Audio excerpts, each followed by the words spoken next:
Good morning and welcome, everybody. Thank you for taking some time off today to join us for this workshop using the Climate Atlas of Canada for climate action. In the next 2 hours and a half, we're going to explore how to use this platform, the Climate Atlas, to inform community-led adaptation actions, while including Indigenous knowledge in the process. My name is Patricia Rojas, and I work as a Regional Climate Change Coordinator at the BC Assembly of First Nations. I want to start acknowledging that I am joining from the ancestral and unceded territory of Williams Lake First Nation here in the interior of BC. I invite you also to introduce yourself in the chat and tell us where you are joining from. And I can see some folks have already introduced themselves. Welcome, Stefan. Welcome, Nicholas and Angela. So thank you for introducing yourselves. This is the second workshop on climate data that BCAFN hosted as part of a series of climate action webinars. The first workshop took place in December last year. And if you want to review the past sessions materials or the recording, those are posted on the BCAFN website. BCAFN is also planning to host more webinars in the coming months. Before passing over to Chief Harvey McLeod, who will kindly start our session with a prayer and some reflections on how climate change is impacting our lives and communities, I want to mention a few housekeeping issues. So you are welcome to have your video on as long as you'd like. However, this session is being recorded, so please be aware that its content will be posted on the BCAFN website for those who wanted to join us but weren't able to do it. We will share the link with you later this week or early next week. If you have some technical problems, please feel free to reach out to Joanna Prince or myself. You can use a chat box or call Joanna at the number that is on the screen. To engage in this session, there are two ways to provide comments and ask questions. One is the chat box. You can post your questions or comment there, and we will do our best to respond to you. The second option is raising your hand, and we will invite you to speak. Now, I will pass over to Chief Harvey McLeod from Upper Nicola Band. He will start us in a good way and will also provide an overview of how BC is facing the impacts of climate change from a First Nation perspective. Over to you, Chief Harvey. Thanks. In the language, it translates into good day, my friends and relatives. My name is, as introduced, is Harvey McLeod, and I am the Olmejum, or the chief for Upper Nicola Band. I've been holding this position now for my 9th year, and probably another 24 plus years on council. So I've been around this community and leadership for quite some time. Before I go into a welcome for the day, talking with our Kolanchutna, I just want to say it's really good to be here and see people from all parts of the territories. These types of discussions are so needed.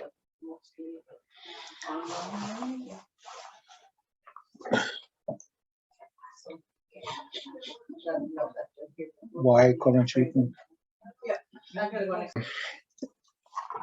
Just as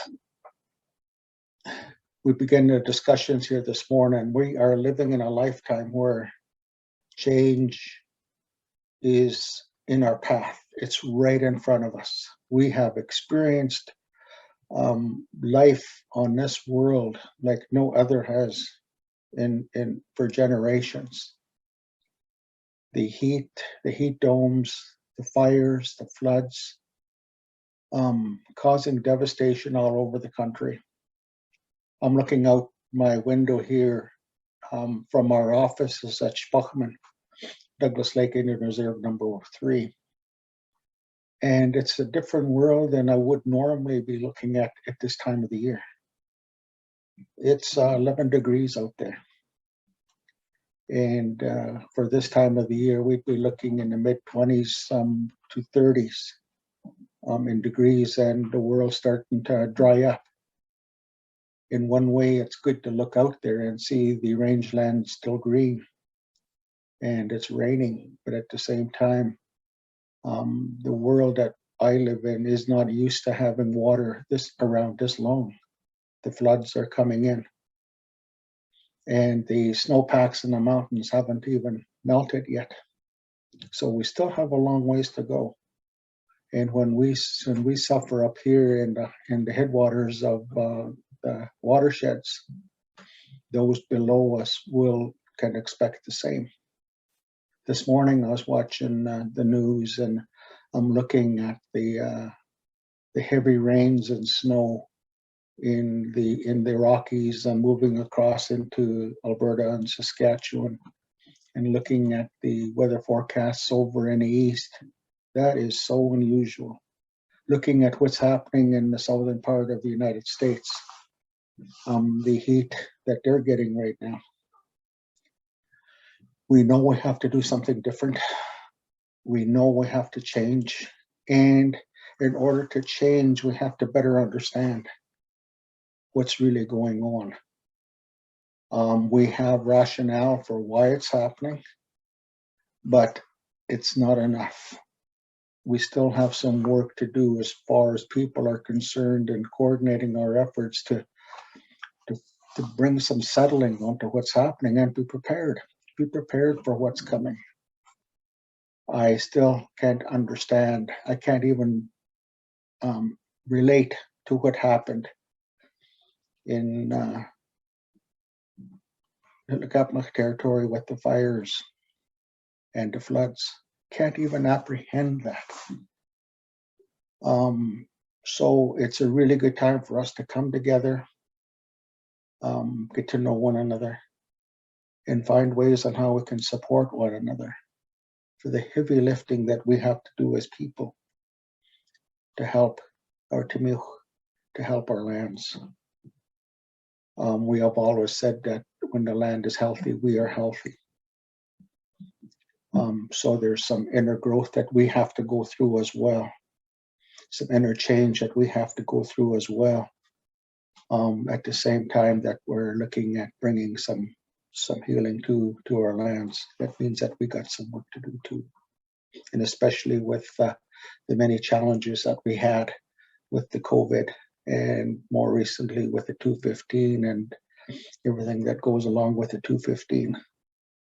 So we are in a new world, a brand new world that we didn't even envision 10 years ago. So have a really good session, have some really good discussion, and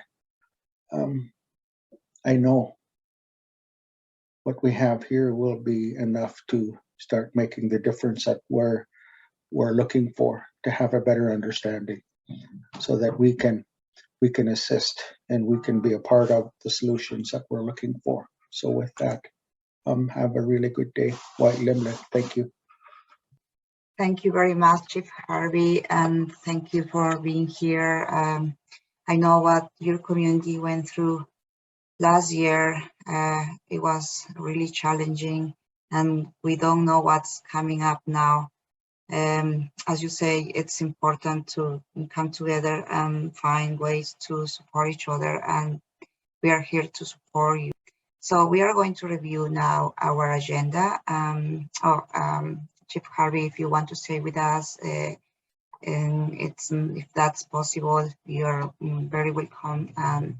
If you can't, have a very great day and a very great week as well. So I will share my screen now, and to show you the agenda. We will have a very quick introduction to the workshop and the speakers. Then we will have a presentation. It's to show the background of the Prairie Climate Centre's approach to Indigenous knowledge. They will show a video and also the work on climate adaptation planning. That will include a question and answer period and also a discussion. Then we will go to a break for 10 minutes. And coming from the break, we will have another presentation and a deep discussion about the climate atlas. They will show us a demo and we will walk through an exercise, a template they have for us. And after we will have also time for discussions and questions and answers. And finally, we will do the adjourn of the session. I will introduce a little bit why we are hosting this workshop. BCAFN received a mandate in 2019 and 2021 to support First Nations community-based climate leadership. That was through resolutions, and we started hosting a series of webinars. The goal with those sessions is to help communities to reduce greenhouse gas emissions and build resilience to overcome the impacts of climate change. So we hosted our first webinar on climate data in last August in 2021. And then we hosted a workshop on the climate data.ca in December. And that's the second workshop that in this case is on the Climate Atlas of Canada. So the idea is to bring those tools to communities. You can use the tools in your adaptation projects. Now I will invite Christy Allen. She will provide a quick introduction to the Prairie Climate Centre, and also she will introduce her colleagues. Christy, over to you. Thanks. Good morning, everyone. I'm just waiting for Ian to share his screen. We're so grateful that you could all join us today, and we're really happy that you've decided to join us today. So thank you very much. And I'm really excited to see all of the hellos and the acknowledgements in the chat of where everyone's coming from today. So before we get started, I'm the research manager here at the Prairie Climate Centre, and Christy Allen, and I'll just acknowledge the lands that we're coming to you from. So we're in the middle of the country, so maybe not so nice as your coast, but we still got some good qualities. And we're located in the University of Winnipeg on Treaty 1 territory. So the land of the Anishinaabe, Cree, Ojibwe, Dakota, and Dene peoples, and the homeland of the Métis Nation. And we do like to acknowledge that the water that we drink comes from Shoal Lake 40, which the shores are home to Iskatazagagan 39 Independent Nation and Shoal Lake 40 First Nation in the Treaty 3 territory.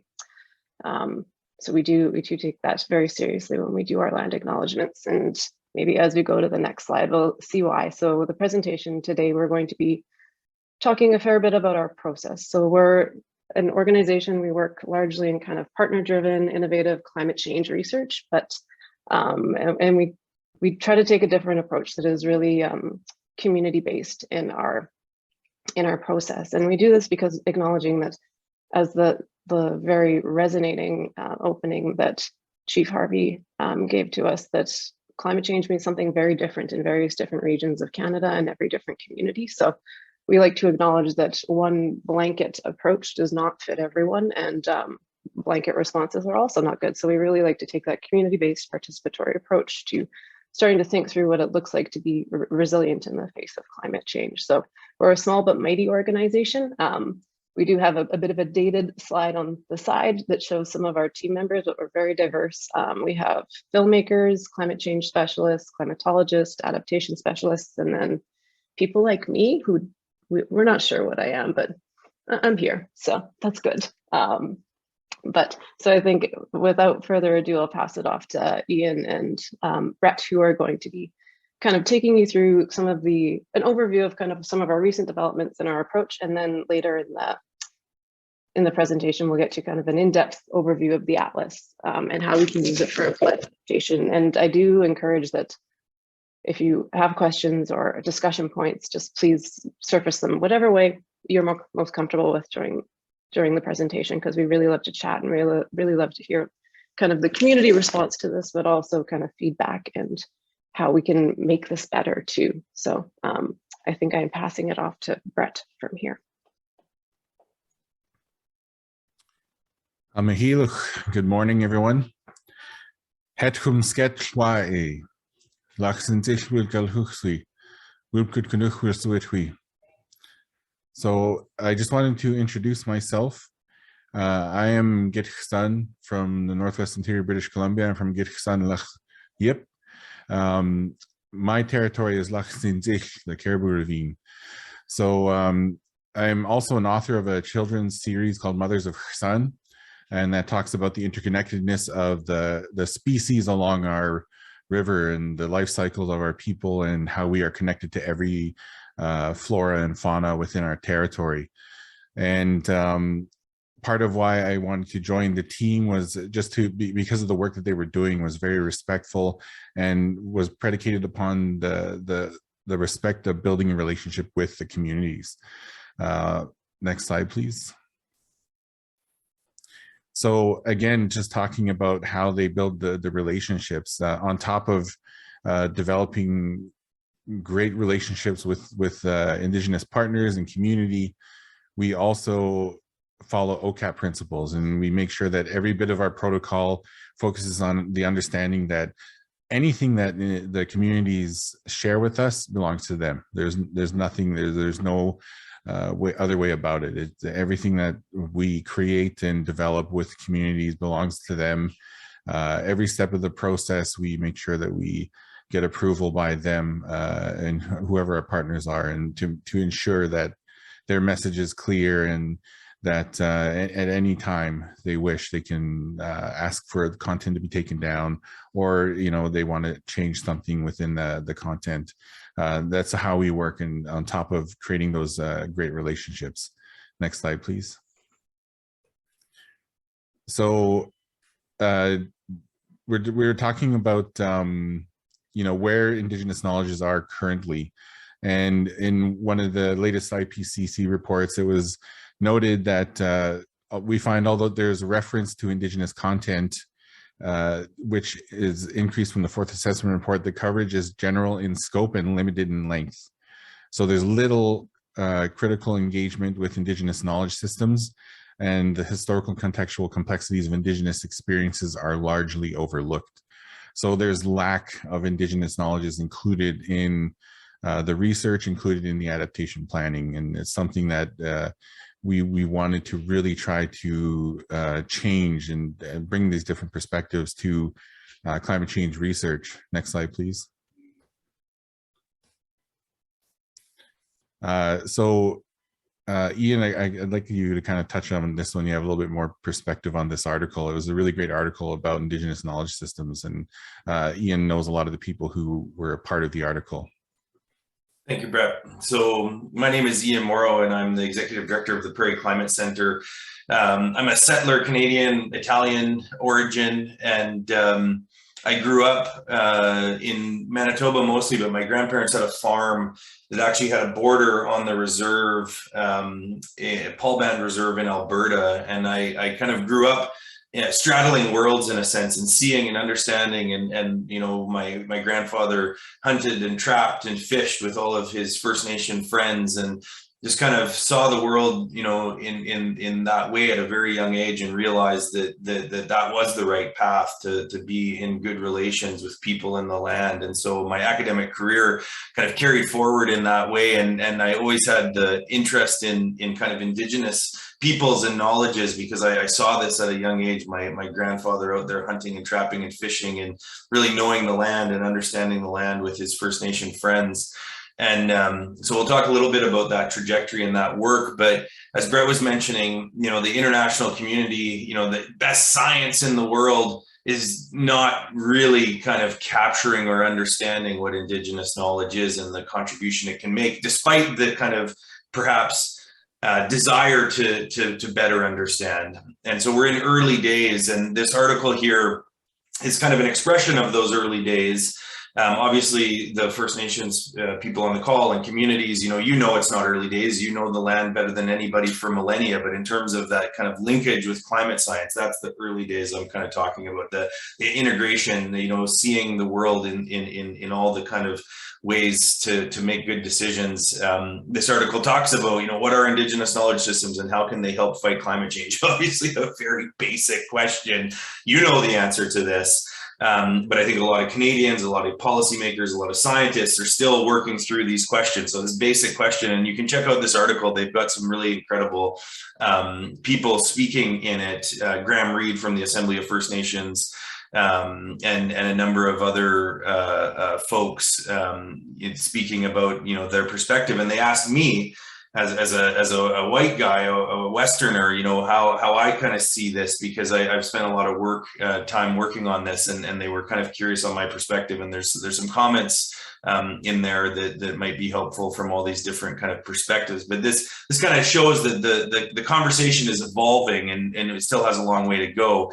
But there are lots of conversations now happening. And so a little bit of that background around my story. I got interested in the power of storytelling, and I was finishing my environmental science degree. So I have a background in environmental science and geography, and I got the opportunity to go to the Canadian Arctic, and I'm privileged. I've gone to university, got to travel, and got my way up into the Arctic, and was living on BCAFN Island as a student, and then became an instructor on a course, and spent the first decade of the 2000s living in a place called Pangnirtung. And I was watching the Arctic change, like literally seeing the glaciers change and hearing the stories from elders. And I said, I want to commit my life to this kind of work. And I had the opportunity doing a postdoc actually at the University of Victoria in British Columbia to develop a story on Inuit knowledge and climate change. And I made a film. On the left, Keperangiuk Inuit Knowledge and Climate Change, was Zacharias Kunuk. So he's the great Inuk filmmaker that made the film Atanajuat, The Fast Runner, and we'll talk a little bit more about that. Made a film about climate change in Atlantic Canada. We went to different kind of First Nations to hear about their experience in Atlantic Canada, and specifically Indian Island First Nation in New Brunswick, and some of the incredible adaptation projects that they were doing. And through this journey, I got the opportunity to meet David Suzuki. And when I was telling him about this work and we were collaborating on some of it, he said, we got to make a film like this in British Columbia. And so in 2014, 2015, and we released the film in, I think, 2018, we made a film called Beyond Climate. And you can see David's face cut into the West Coast there. And we interacted with a lot of First Nation communities from British Columbia in that project. And so to give a bit of a background on this kind of climate change storytelling, as Brett and Christy were saying, we center communities in the center of the work. And specifically with filmmaking, we bring people around cameras themselves. And so this is actually a poster that Natalie Baird, David Poisey, an Inuk filmmaker in Pangnirtung, and myself made, talking about how when you have a camera and you build relationships, trust and co-creation and synthesis and feedback, that we're literally building research, but we're doing it with cameras for a reason. And that reason is that, obviously oral history and oral tradition and storytelling, is really well captured with a camera if you do that right, if you do it with trust. And Zacharias Kunuk there on the top right, Zach, again, is one of the kind of most highly regarded Indigenous filmmakers in the world. And I learned through him in the film that we made how they do that. And their whole filmmaking process is community development, community sharing, all these things. And so we really look at the camera and the storytelling process as a community development process and a co-creation process. And again, with those OCAP principles and building things in a good way, in a thoughtful way, in a careful way, in a way that's built on ethics and trust and respect for communities in the land, we've had the opportunity to make some neat projects, and this kind of slide shows just some of that process.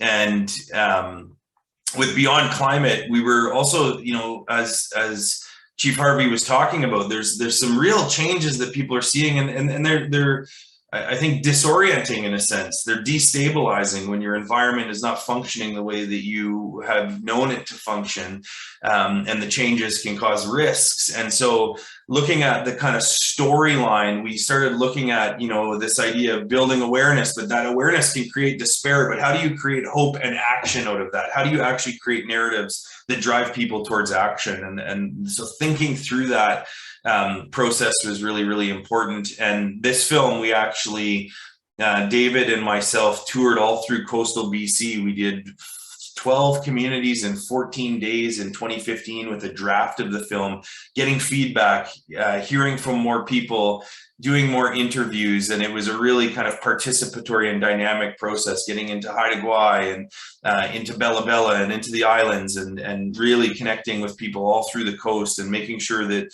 we were kind of vetting the narrative. And we got the opportunity to meet Regional Chief Terry Tiji, you know, in his home community, and he's in the film. But we said, you know, there was a great interview, there was additional content. We contacted him again and said, there's a different little smaller film, and this is actually on the Climate Atlas, that we would like to use, because we don't want to kind of just take the chunks that fit into the one film. We want to honor that whole narrative. And we went back to him and asked him permission to make sure that that film, that second piece that wasn't part of the original, was okayed with him. And we developed this kind of piece. And so bringing these narratives into the science, as you'll see, is something that we do and you know, consider to be really important. We've got projects up in the Yukon happening, and you can see elders watching themselves in the videos here and literally making sure that they're okay with the narratives that they're being kind of co-constructed, and, you know, putting that time and effort in to make sure that the consent is real and that communities are really kind of part of the process. So that's a bit of a background on the kind of work that we do. And I'm going to just end on this story. In the Arctic, you know, I'm Western trained kind of settler scientist, and some of the narratives that I, you know, was hearing, you know, in the Arctic, I had to really challenge my own perspective, right? And so this is the late Inusik Nashilik, and he was the eldest person in Pangnirtung. His name means life in Inuktitut, Inusik.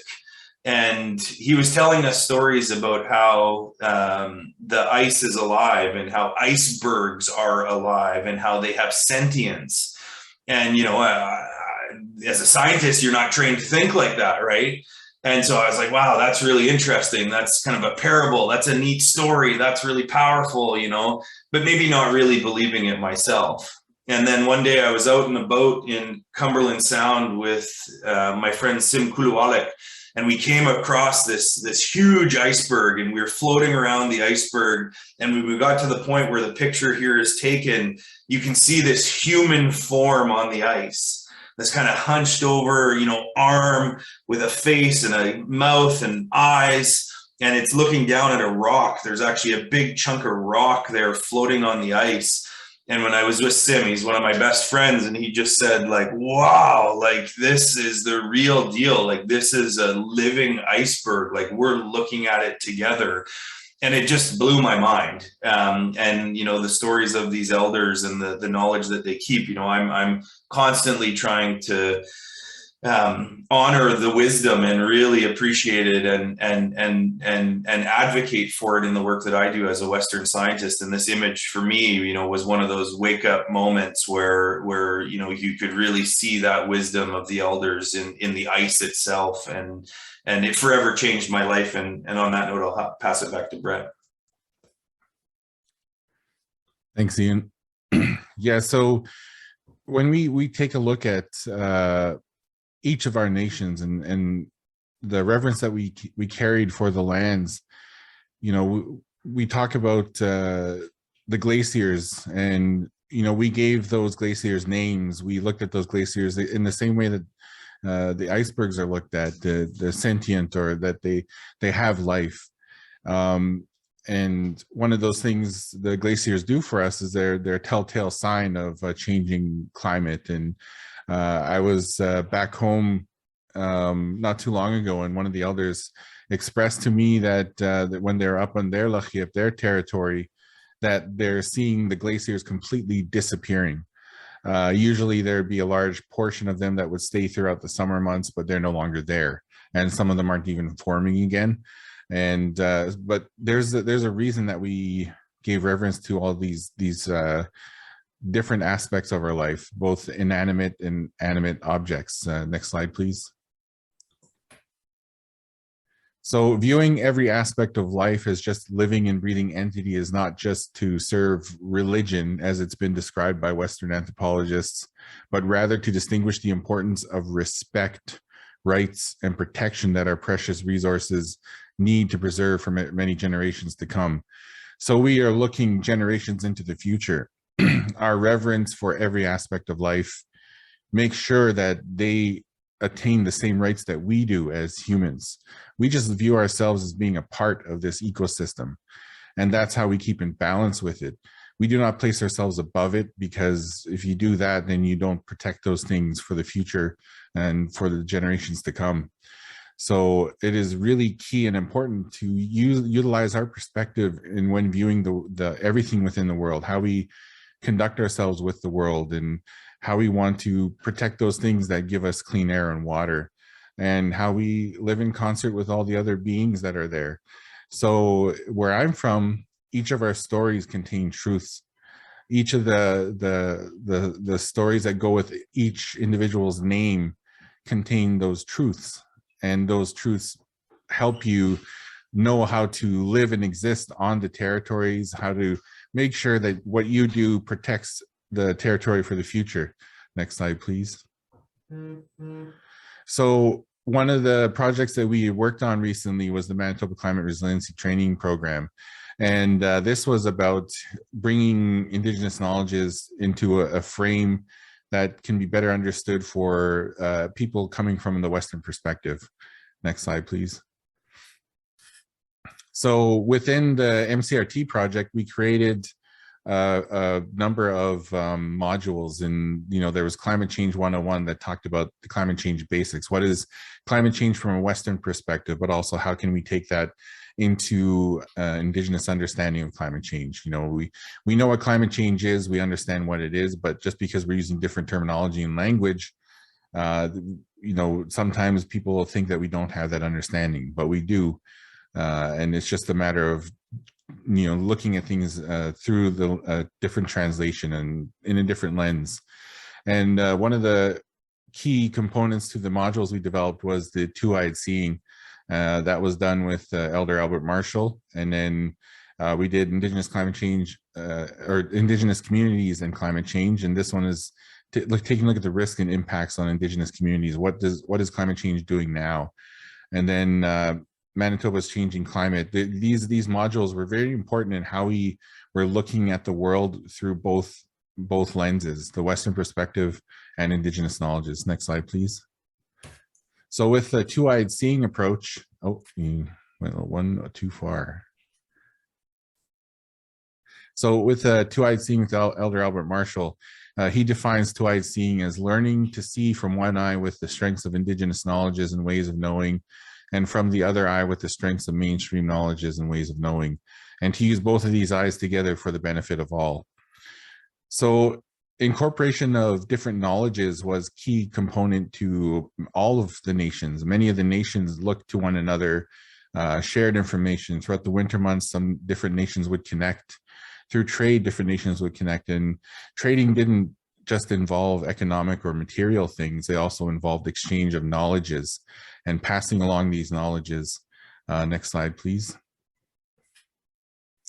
So with two-eyed seeing, it was written that we have explained two-eyed seeing many times across Canada. We have witnessed its immediate resonance, in particular with elders from diverse Aboriginal nations, and two-eyed seeing by the name is gaining traction across the country. So if you look on the left side, there are a number of lessons learned through the development of the two-eyed seeing. And many of you, I don't know if you can see that, but if you read through those, we have terms for those in each of our nations. So the concept for us isn't really new, but what Elder Albert Marshall and his wife did was they really put together in a way that would be better understood by Western society, how to incorporate different knowledges. So these words, these lessons learned I know where I'm from, we have many terms that are used for each of these lessons learned. Next slide, please.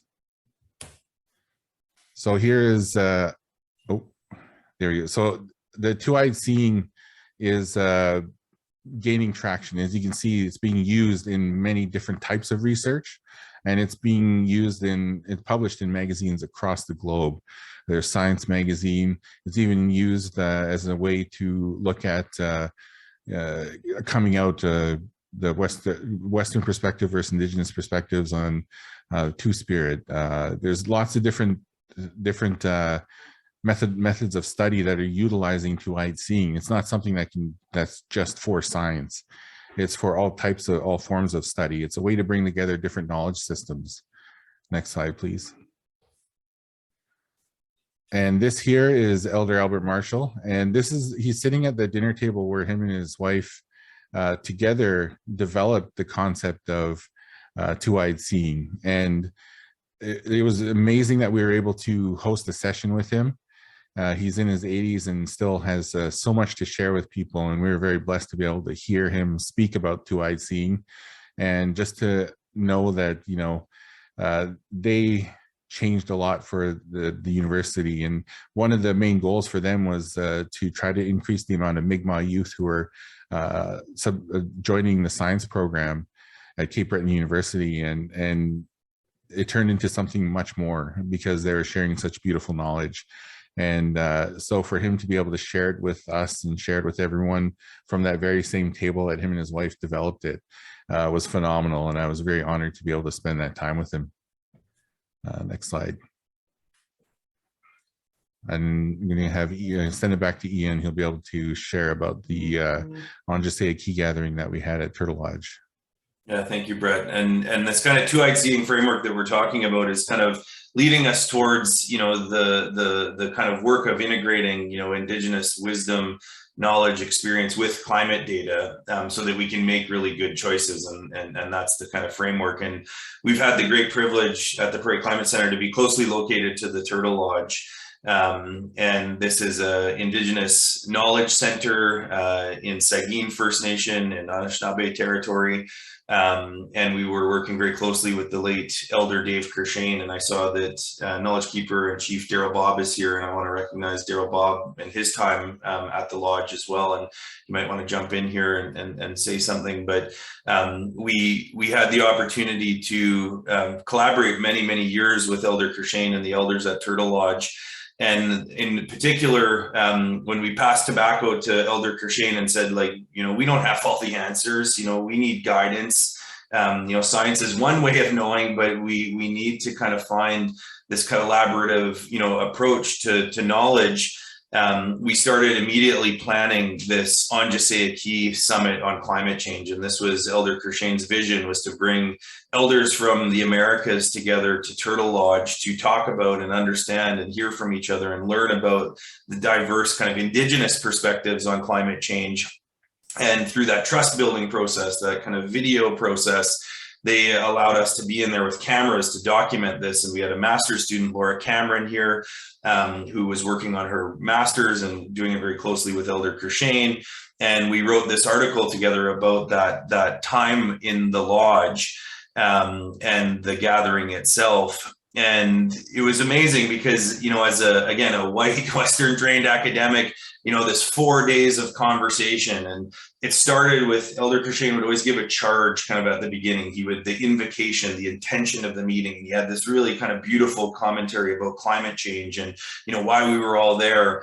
And then, as everybody on the call will know, you know, when you get in a circle and everybody's sharing, the conversation gets much bigger often, and it goes off in its own kind of journey, right? And I was sitting there and I almost having anxiety, like, oh, we're not talking about climate change anymore. And my naivete and even my kind of arrogance, wanting to kind of control the narrative. Oh, you know, and I wasn't in the meeting. We were there, but we were listening and kind of having this whole conversation go around all the different complexities facing Indigenous communities in relationship to environmental change.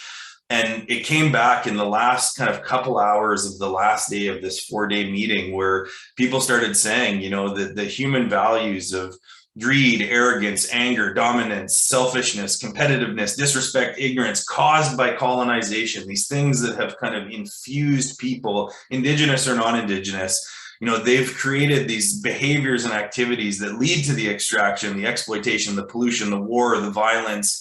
And the impacts are things like climate change, biodiversity loss, water pollution, you know, all of these things. And what the elders were saying is that climate change isn't the cause of the problem, it's the symptom. And the actual cause is the human condition.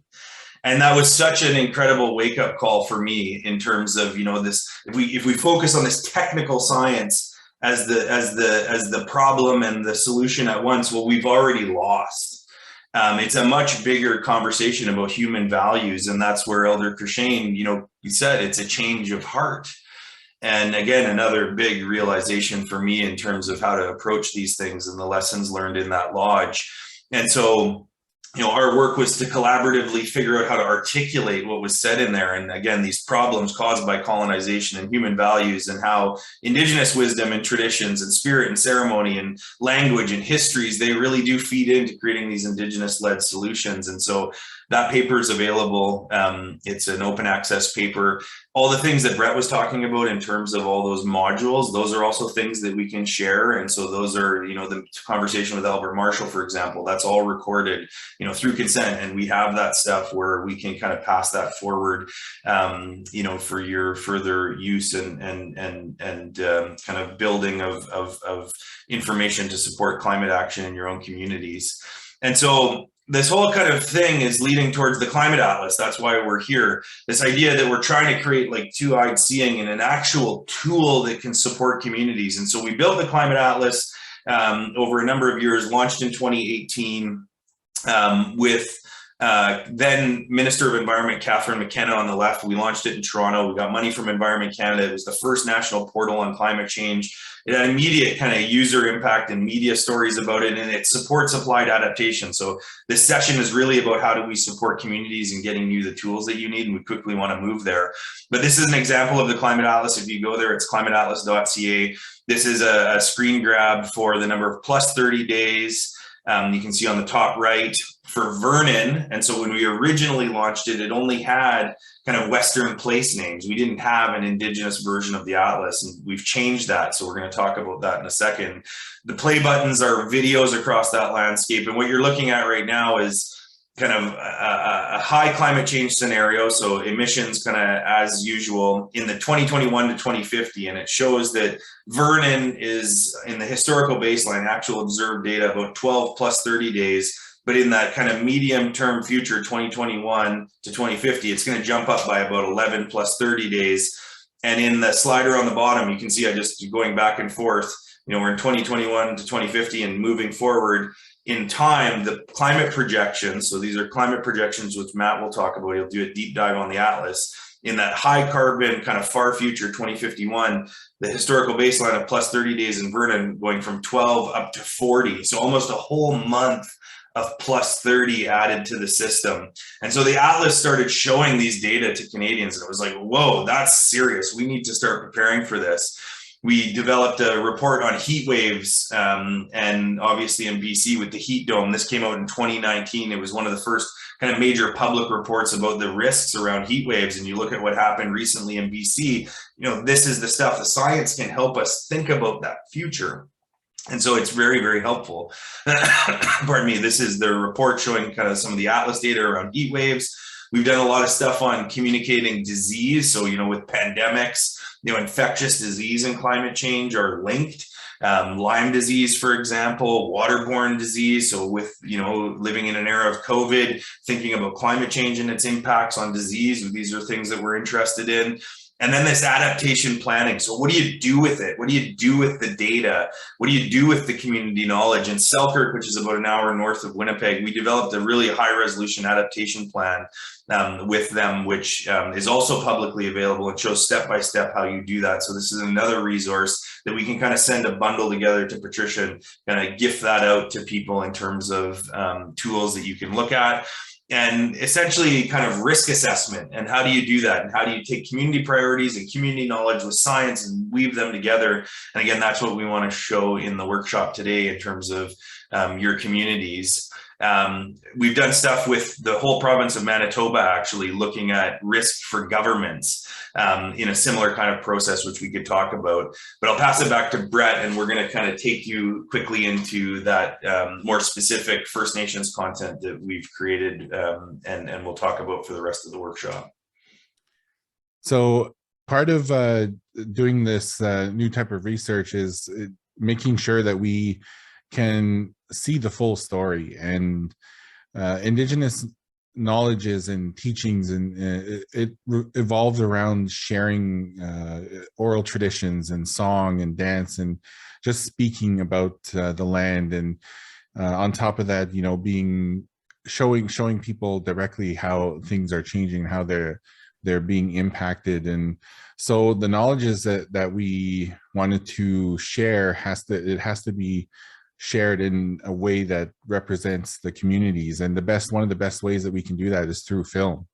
So a lot of the documentaries that we have on the website are there to be able to allow the people sharing the knowledge to be able to share everything that they know and understand. Again, because with the Western perspectives, there's so many different things that it focuses on. They have very kind of direct links to a very singular topic, where as Indigenous knowledges kind of focus on the connectivity of everything, the bigger picture. And when you combine those things, it really kind of enriches and gives you a broader spectrum and a better understanding of the world and adaptation and climate change. So we have a number of amazing films that you can actually go through, each kind of talking about various different things, whether it be Indigenous-led land management or traditional wildland fire practices, or talking about the impacts, or talking about activism, talking about the modern day technologies that are being implemented on Indigenous communities, food sovereignty. There's so many amazing topics that you can explore on here, coming from across the country. Many different knowledge keepers, elders, and youth and teachers who share the endeavors that they are doing within their communities. Next slide, please. So engaging with these communities is really important to do it on a level that is best for them, the best for them to be able to express themselves in a good way. And creating those relationships as something that is done before we start filming. So we don't just run into communities and just start recording. We usually spend time connecting with the people and those who've engaged us. We return asking them, you know, to connect with them, whether it be around just a simple meeting, or if they want to actually have, you know, tea with each other, and to connect on that level, because it's really important for us to develop those relationships, because that's more important than just filming itself. You have to have that connection, you have to have that relationship. And all of the you know, I could assume that many nations live within that same realm as well, connecting to one another within building that respect, connecting through relationship building. So before we start filming, we build those and develop those relationships. And it's really important to do that, because that's how you're going to be able to get the best research and get the best information from the communities. Next slide, please. So one of the things that we have developed is a great relationship with the Assembly of First Nations. And it was within an AFN resolution that they said that they wanted to continue working with the Prairie Climate Centre to expand the climate change research and communication efforts from the National Climate Gathering that they had, including exploring opportunities for First Nation perspectives, concerns, and knowledge systems to inform ongoing development of the Climate Atlas of Canada. So the AFN, you know, we've developed a reciprocal relationship, so where they have an influence and guide a lot of what we're doing on the Climate Atlas, but at the same time, we also help them in developing work that they're doing around climate adaptation and climate change. Next slide, please. So this is what has led us to creating a really in-depth and strong Indigenous knowledges section of the Climate Atlas. This was something that was talked about at the Understated Key Gathering. It was something that was requested by a lot of the elders that we worked with, and Turtle Lodge thought that this would be one of the best ways to start to showcase a lot of the knowledges and information around climate adaptation. And I'd just like to invite Daryl Bob, if you wanted to say a few words about that, because Daryl, you were involved in a lot of the process. You've been to the gathering, so if you can just kind of interject a little bit of a few words about the gathering and perhaps Elder Christine as well. Thank you. Thank you for that. Yeah, it's good to. I seen this on. Come across my Facebook page, so I figured I better join. But a blessing is that working with Elder Dave Corshane, he left an amazing legacy of a movement through ceremony, prayer, to lead into the discussions of the impacts of our people through climate change. There was a core group of elders in Turtle Lodge that we would go there quite regularly to have discussions and ceremony about climate change and the impacts it has on our people. And one of the things that I've seen working with Dave and realizing through the work we've done together with the elders is that capturing the knowledge of our elders is so critical right now. It's time that we move into utilizing our knowledge keepers to be part of a driving force to look after our good Mother Earth and the impacts of climate change. And we need to focus on bringing our elders together. And one of the visions Dave had, and I'm working on this now over here in BC, is to start to have lodges, one in each province, to start working with elders and protecting our sacred knowledge. I just want to thank you all for this amazing work. And when we get together, as Ian was saying, he waited 4 days, and it was about the ceremony first. It always is. It's always led by ceremony, and the knowledge keepers, the spirit will activate the words that need to be said to the people. That activation helps our people learn through the eyes of our ancestors. So, that's so powerful. And we're looking at up here in BC at my place. I want to start working together. Chief Harvey McLeod was on here. I missed the opening because I couldn't find the link, but I got in, but I missed my Schnuckas opening. But Harvey knows what I'm talking about insofar as bringing knowledge keepers together. And that's what we need to do more, and have that open discussion regarding our future. Our elders here at home, we talk about and implement an ecosystem management plan that drives the protection of our water. We need to be led by ceremony, as Dave Corshane would say, and he really brought a lot into this world with his knowledge and teachings. And he was amazing in doing that work. Sure miss him.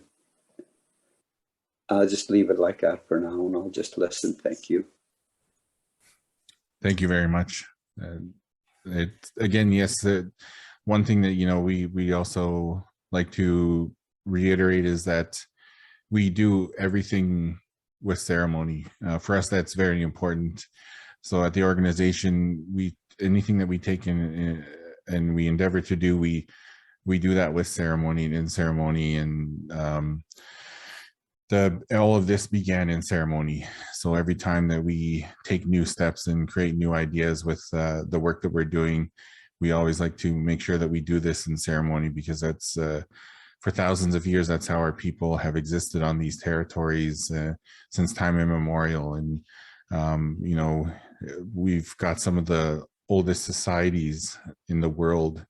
You know, we want to be able to access those knowledges, to be able to begin to not only just adapt, but start to protect the things that keep us alive, you know, the clean water and the air. So again, Daryl, thank you so much for the contribution. Next slide, please.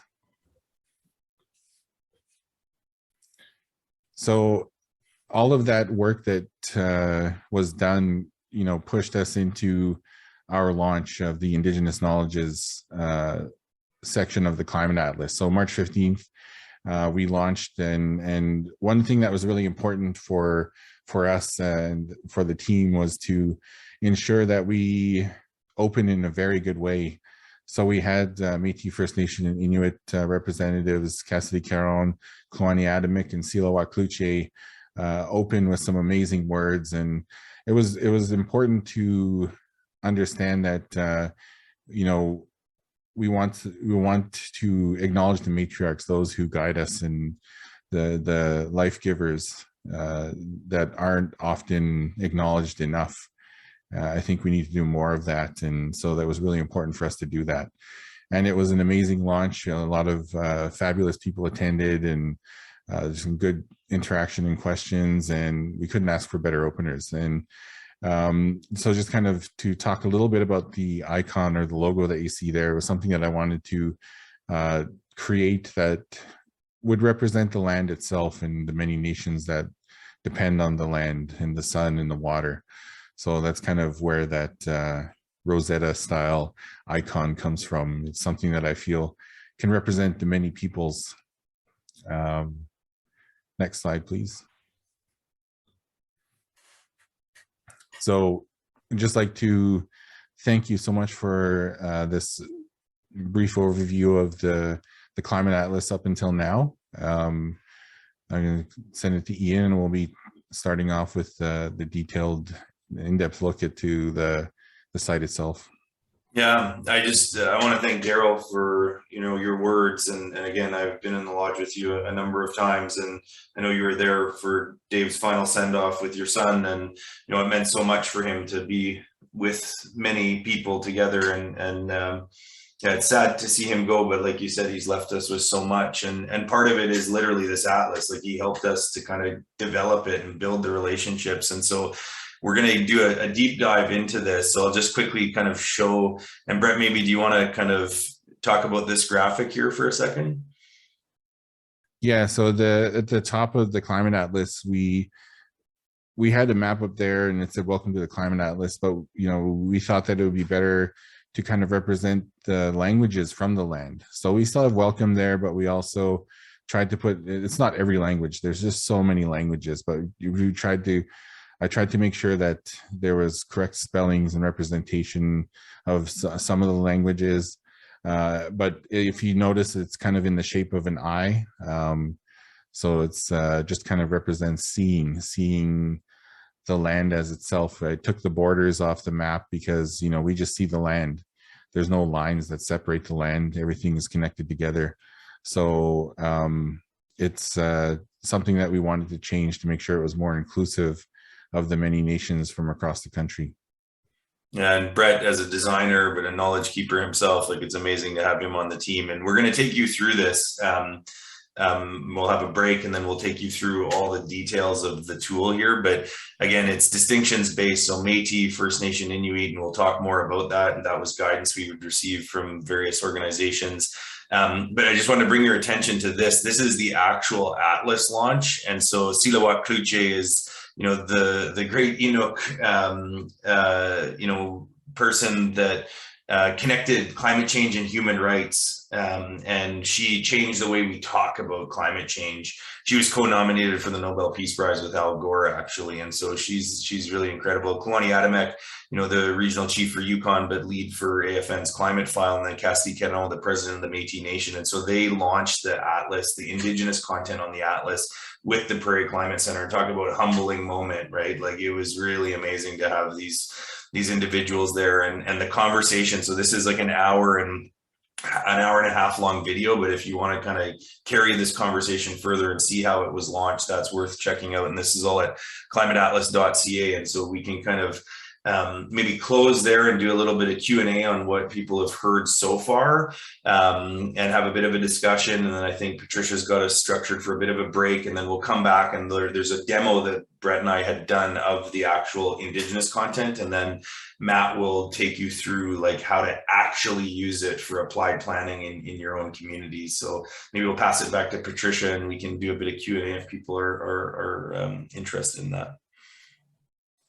Thanks, Ian, and thanks, Brett, and thanks, Daryl, for also sharing your experience and your thoughts, and very good information, very informative. Thank you for walking through that 2 eyes seeing concept as well. So we have now 10 minutes break. So it's 10:06. We will be back in 11:06. We will be back in 11:16.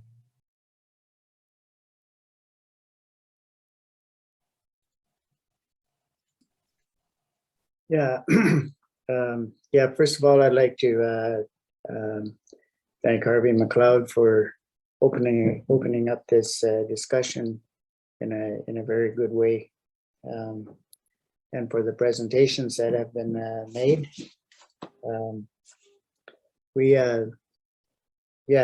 This is a time of turbulence and change, and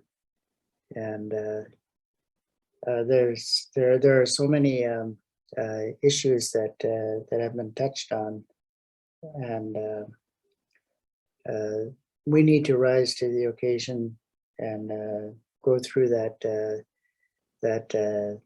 2-eyed seeing, and explore the opportunities whenever there's such danger.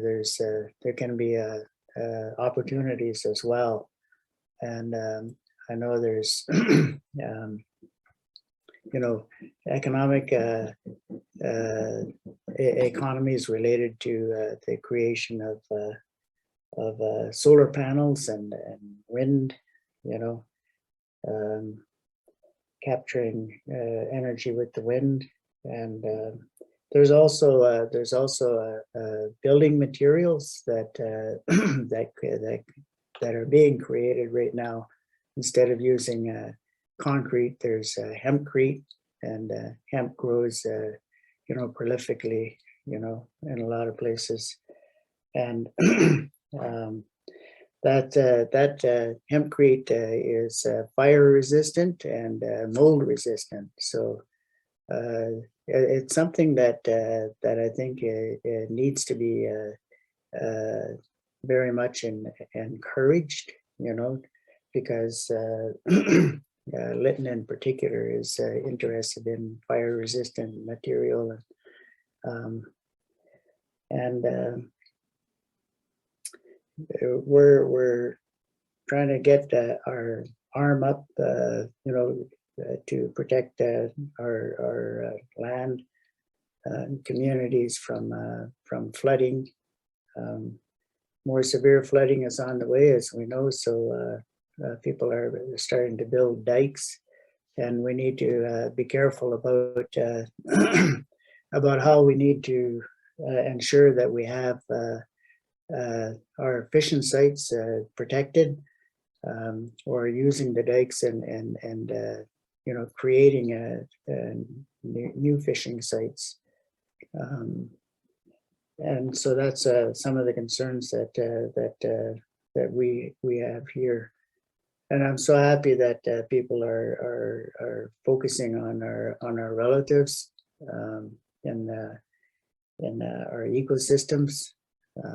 Our salmon is recognized as a climate regulator, because it feeds so many different species that bring the rich nutrients out into the forest, and the forest needs that biodiversity. It needs that strength that they get from the salmon, because the forests absorb carbon from the atmosphere and provides us with oxygen that we need to breathe. So there's a huge connection and a big concern about pulling out all the stops to protect our wild salmon. And open net pen fish farms on the coast are killing our salmon. And so one measure that is absolutely necessary is to have those fish farms removed and explore other opportunities like land-based aquaculture, not having to grow a huge Atlantic salmon, but there's tilapia, there's trout, there's coho, there's a number of other protein, that can be generated on land-based aquaculture. So, yeah, biodiversity is critical.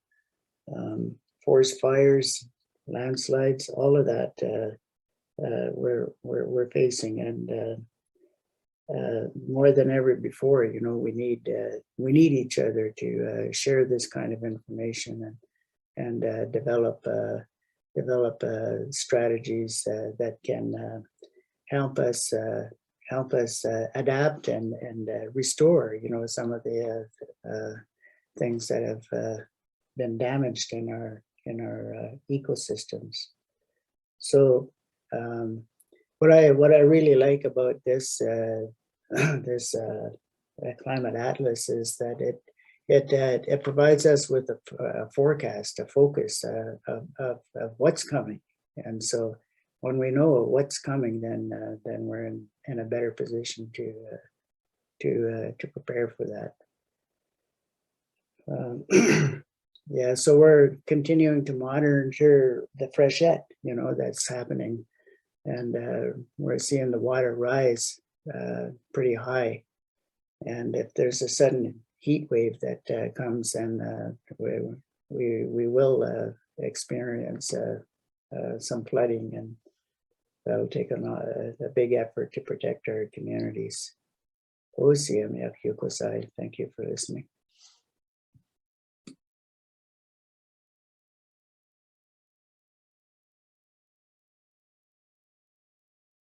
Thanks, Eddie. And I think maybe we can hear to Chief James cover, and after I pass to you, Ian and Brett, to comment.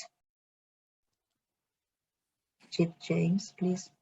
When everybody, Kukstem, Hazum, and Quinston. Thanks for starting us off in a good way, Brother McLeod. And I wanted to just comment around some of the things that I think, we need to really look at how we can break the silos down of the different ministries. Like DFO is a federal ministry, so they have different mandates than the provincial ones when it comes to how they're going to manage our regions for fish wise. And, that takes a lot to try to get DFO and the provincial ministries in the same room, because they both have different, like I said, different mandates and different interests. Federally, both and provincially, we come down to where in the province of BC, we Eddie talked about Lytton, but the whole province should be worried about fire. We have trees that have, they're targeted next, that they say that could be the next heat dome target for forest fire. So I think that what we need to do is, with this work, it has to be not only by province, but it has to be broken down to regions. And we really need to take all the different ministries, and make sure that we're going forward with nothing being done in silos, so that everything that we're doing towards this is on purpose, that we have some idea at the end of what we're going to come out with, some sort of a report, but I also think that it needs to be down to regions. Like I see Clark in here talking about the logging in the Harrison, and that elected chiefs are agreeing that logging needs to be continued, old growth, because of it being a economic driver for their community. And it sounds to me like that's causing other impacts that are going to be years from now needing to be explained to the next generations of how, you know, those dollars were worth giving up, you know, so much in the territory. And so what I'm thinking is that it needs to be done with people that have the best interest of what's happening. They have to have some understanding that this is real. I've heard First Nations talk about it as if this is something that we can't control, that it's just going to happen anyway.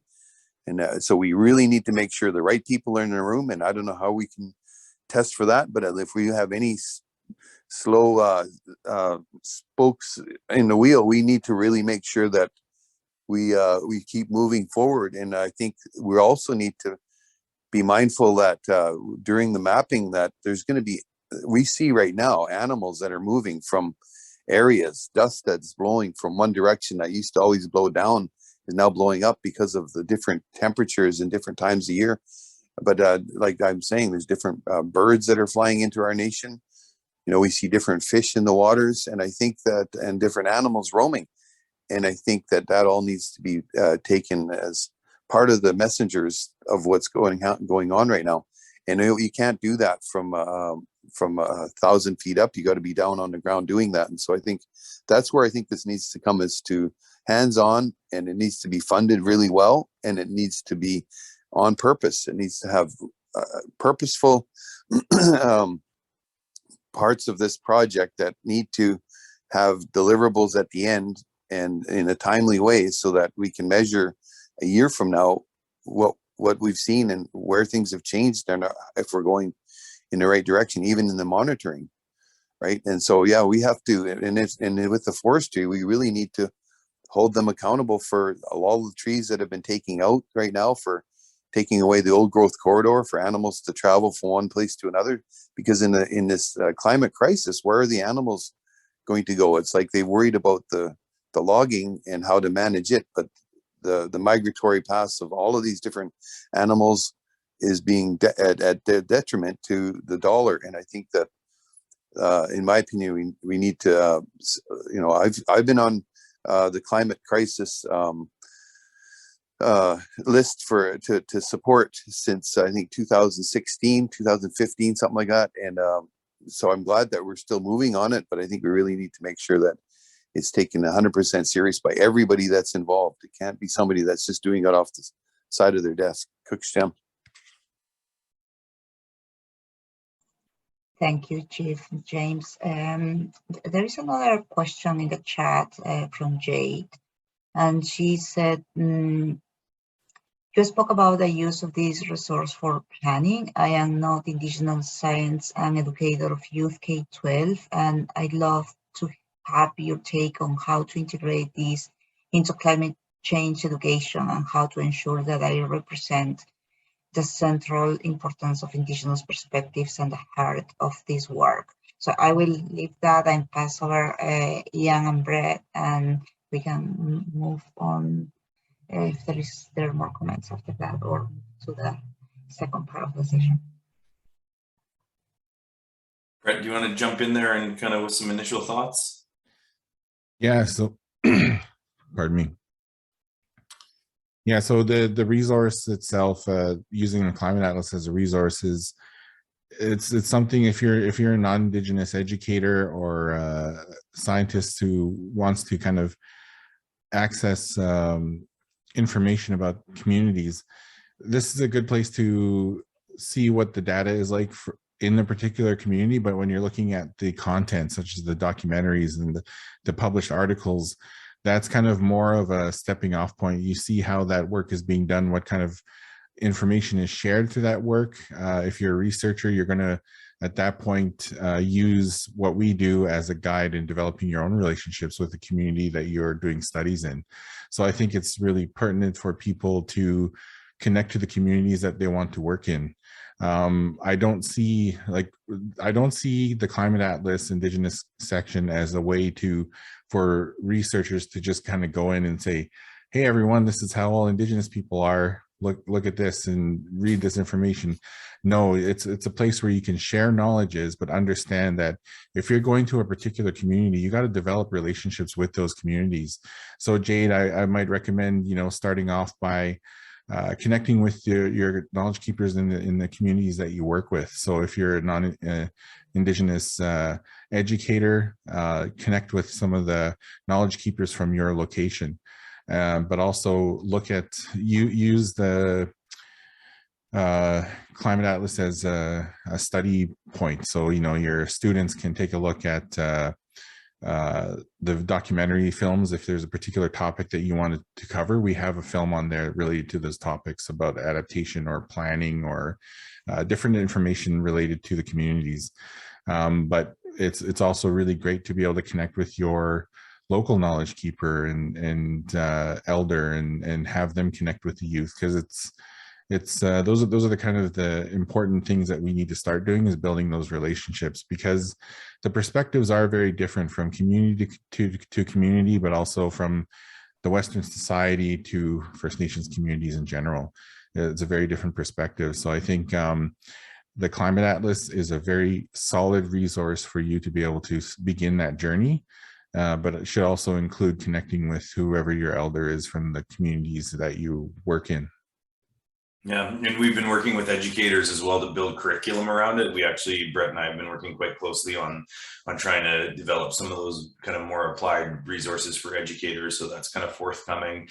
Eddie brought up some excellent points around kind of solutions. I just traveled by electric vehicle with David Suzuki from Vancouver to Toronto, and we stopped at a bunch of Indigenous-led climate solutions from the Cowessess First Nation and their wind project, which is a video on the Climate Atlas, but they also now have like Enterprise Solar, like a huge solar farm just outside of Regina, where they're putting megawatts back onto, or plan to put megawatts back onto the grid. We went to Henvey Inlet just outside of Sudbury, and they, if I'm not mistaken, it's the largest wind project in Ontario and the largest First Nation partnership on a wind project in Canada. And when we got there, the wind turbines, there was like 90 or so wind turbines all through their territory, but they have habitat protection underneath the wind turbines. And so the values, the Indigenous values of working with nature and protecting nature while generating electricity, and it was mind blowing. Like when we went in there and they said, no, this is like pristine habitat underneath these wind turbines. And that was Henvey Inlet. And so I think the Atlas allows for people to learn about other projects, which is also really powerful, that network, that family, that larger kind of interconnection. And so there's that kind of narratives across landscapes that is powerful for, but Chief Hobart brought up this idea that it's specific, it's very specific to where you are as well, right? And whether it's, the comments about the landslides, Clark, with logging in an area and landslides, and all these things are interconnected, and where you are and what's happening on that land where you are is very specific. So we have to look at the kind of landscape. And as Eddie was saying, the projections help you think about the future. And if you know what the climate future might look like, well, you can start planning for that future, but you have to do it specific to where you are. And so in the demo that you'll see, it allows for that granularity to get into the details of your specific community, which is very, very powerful. But then the comments in the chat too around emergency management and adaptation, because we built the Atlas, we've been in conversations, and Chief Hobart was talking about, federal jurisdiction, provincial jurisdiction. It's so complicated. How do you get across all these different things, right? And we've been able to meet with, deputy ministers of provinces, of the federal government for infrastructure and other departments. And, the trick is that the climate impacts are coming so fast that we're dealing with emergency management. And the literature, says we got to weave emergency management and adaptation planning together, so that, if you're responding to an emergency, you're doing it in the context of a much larger long-term adaptation planning process, so that you're not a dog chasing your own tail, like dealing with emergency after emergency. You're dealing with an emergency, but when you're planning or building back, you're thinking about 30 years into the future, so that those emergencies are going to be less complicated, or you've got a better plan. And so that's really, really important moving forward too. And I think there's just so many opportunities. And the real thing, like, again, as the kind of Westerner voiced on the call in a sense, we get trained to work in those silos, and it's hard to kind of fight against the training. And whether it's a government silo or you're trained in a certain discipline, and the thing that Indigenous communities and First Nation communities bring is that ability to see the world in its complete, holistic way. And so the opportunity to kind of do that in BC and think about, First Nation communities, but as networks through, BCAFN, and have a response that's specific to a locale, but also, broadly dealing with the province, you have such an incredible opportunity. And I'm trained as a geographer, right? That scale from the local to the regional. And this conversation that we're having today, the fact that you can actually do that as an organization, as communities, and as a larger kind of BCAFN, like that is a real opportunity. And so again, we would happily support you in any way we can with those conversations.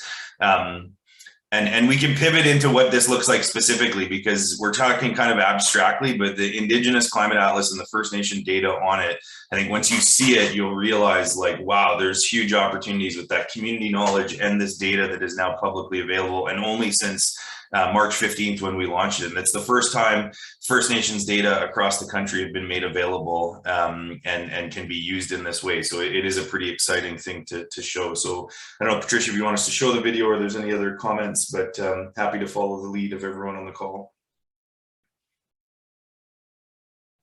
Yeah, I think we should go ahead with the video now. Yeah. Okay. Again, thank you, everybody. This is so humbling to be here with you. And Brett and I put this video together on a green screen with our team, so it gives you in 5 minutes kind of the kind of essence of what we're talking about. And then Matt on our team is going to do a demo specifically and talk about how it can be used. So we'll get this rolling. I'll just get my screen sharing going with audio, and here we go. Get my doc out of the way. Give me 1 second. Let's look. Here we go. Simgiget signamhana comfortable wilsuk. Hetchums get why Luxon Sish will tell Huxley Wibkut Ganuch will so witwi. Hi, my name is Hetchums Get. I'm also known as Brett Hewson. And I'm Ian Morrow. I'm the Executive Director of the Prairie Climate Centre here at the University of Winnipeg on Treaty 1 territory in the homeland of the Métis Nation. And we just wanted to take you through the Indigenous Knowledges section of the Climate Atlas. So I just wanted to preface this with why we use the term Indigenous, and it's more to be inclusive, not to label the peoples, but to be inclusive of the many different nations and peoples who live on in this country and who are from these lands. And we wanted to show you the Indigenous Knowledges and Climate Change section, and this talks about why it's important to include Indigenous knowledges in climate change research, what colonialism has done to cause climate change, and it provides a little background about what it's important to have this section here on the Climate Atlas. And we've worked with a distinctions-based approach, so we have First Nations, Inuit, and Métis sections. So if we jump into the First Nations section, we see that at the top there's a video that talks about the National Climate Gathering of the Assembly of First Nations. It was an amazing gathering, a lot of great minds gathered. And then you look at the Anjistay Key Initiative and climate change. And this one is really important for us because it honors the ideas and the teachings of the late Elder Dave Cushane, who was really instrumental in connecting us with the youth, elders, and people who pushed this idea forward and helped us accomplish this section. And when we kind of click out of the First Nation section, we see that the Inuit are here, and I've worked extensively with Inuit communities across Inuit Nunangat. And when we jump in, we've got a video of Silawat Kluche, the instrumental in linking climate change and human rights, her book, The Right to Be Cold. We've asked permission from ITK, Inuit Tepirit Katanami, to have their national Inuit climate change strategy here. Voices from Elder Joannessi Karpik and the interaction with youth. Lots of important resources. The film that I made with Zacharias Kunuk, Inuit Knowledge and Climate Change, so bringing that northern perspective to the Atlas.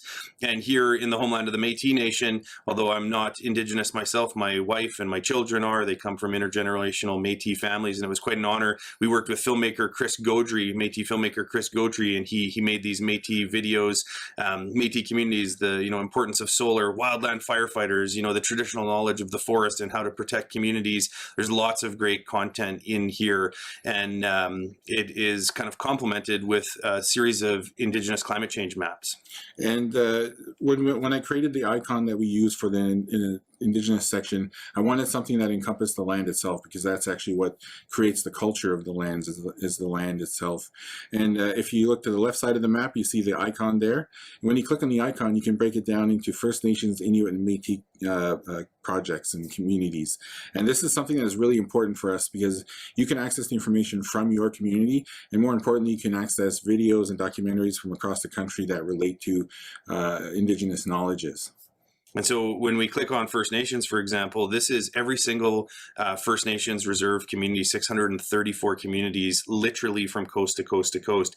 And you've got sliders here, which is less and more climate change in different time periods. And so if we jump forward to the 2051 to 2080 time period, we're looking at, you know, that kind of extreme kind of climate change moving forward. And every single community now has data. And if we look at, you know, the Treaty 1 territory here where we are, if we go to, say, for example, Long Plain, we're looking at the number of plus 30 days in that high carbon far future, and you can see that there's going to be a jump of almost 40 plus 30 days in this location. And any community in any region of the country across these diverse Indigenous territories can go and get this data now.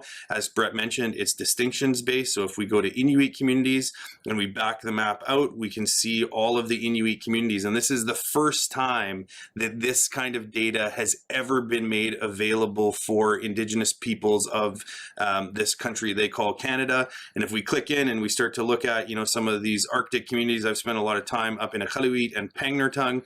And if we go to cold weather, there's different variables. So if we look at the loss of the cold, say minus 30 days in a place like Iqaluit, we've got, you know, the historical baseline about 50 minus 30 days, and that's going to drop to 6. We're going to lose almost 50 minus 30 days. And that's an example of the change that's coming to the Arctic.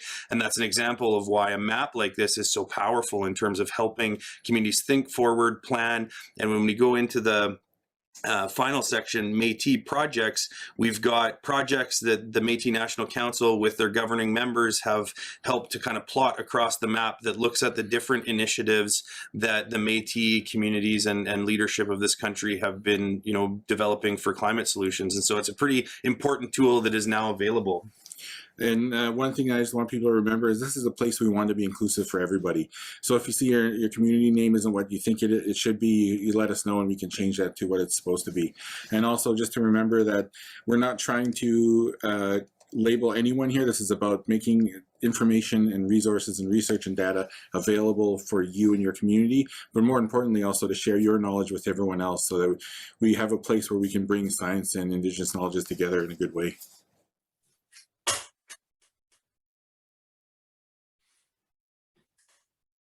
And I guess we want to introduce Matt Loxley, who's going to take people through into getting specific about looking at the data. And I guess if there was any questions specifically about that little demo, we could answer those now. But Matt can also jump in here and do some live work to show you actually how to use it, because that intro video is like, oh, great, cool, but what do you do with it? And there's a lot you can do with it. And that's what I think Patricia really wanted to get out of this session, was showing people specifically, you know, how you get into the tool so you can download the data. For example, there's funding proposals out there. You know, Chief Hobart was talking about dealing with the federal government and responding, or provincial government. How do you deal with these different kind of constituents? Well, you know, you can go in there and get your own data, and you can start advocating with the science and your traditional knowledge and community knowledge, you know, for specific objectives that you might be interested in, or priorities that you want to chase. And the Atlas has stuff in it that really is kind of easy to grab, easy to use, and then complementary with that community knowledge. And I think there's a way to structure that. And so we want to kind of help people think through how they can use it for their specific objectives in their specific locations. You can see Angie just asked a question about, can communities upload their own data specifically to their area? So we would love to be able to do something like that. Right now, we've been kind of just crushing data and building the tools that exist. We've talked a lot about like open source and how you could kind of make things kind of customizable. We haven't built the architecture of the site to do anything like that.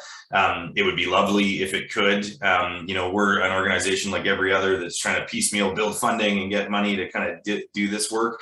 It's a great idea and something that, you know, I think the neat thing about it is that if you don't have a GIS coordinator, you don't have somebody that can do GIS or that mapping, it kind of takes all that off your plate and off your shoulders. But making that kind of more open source for other tools and other things, it's beyond the capacity of the site right now, but a super good idea. Maybe Matt can jump in here. Sure. Thanks, Laudian. And thank you everyone for being here with us today. My name is Matthew Loxley, and I'm a researcher at the Prairie Climate Centre. And I'll just share my screen and we will get on our way. And Christy in the chat said, if anyone wants to follow along on their screen, you can go to climateatlas.ca right now and start, looking at your own community and seeing what Matt's saying and maybe clicking around for your own specific data at the same time. Okay, so we should all be seeing the homepage of the Climate Atlas.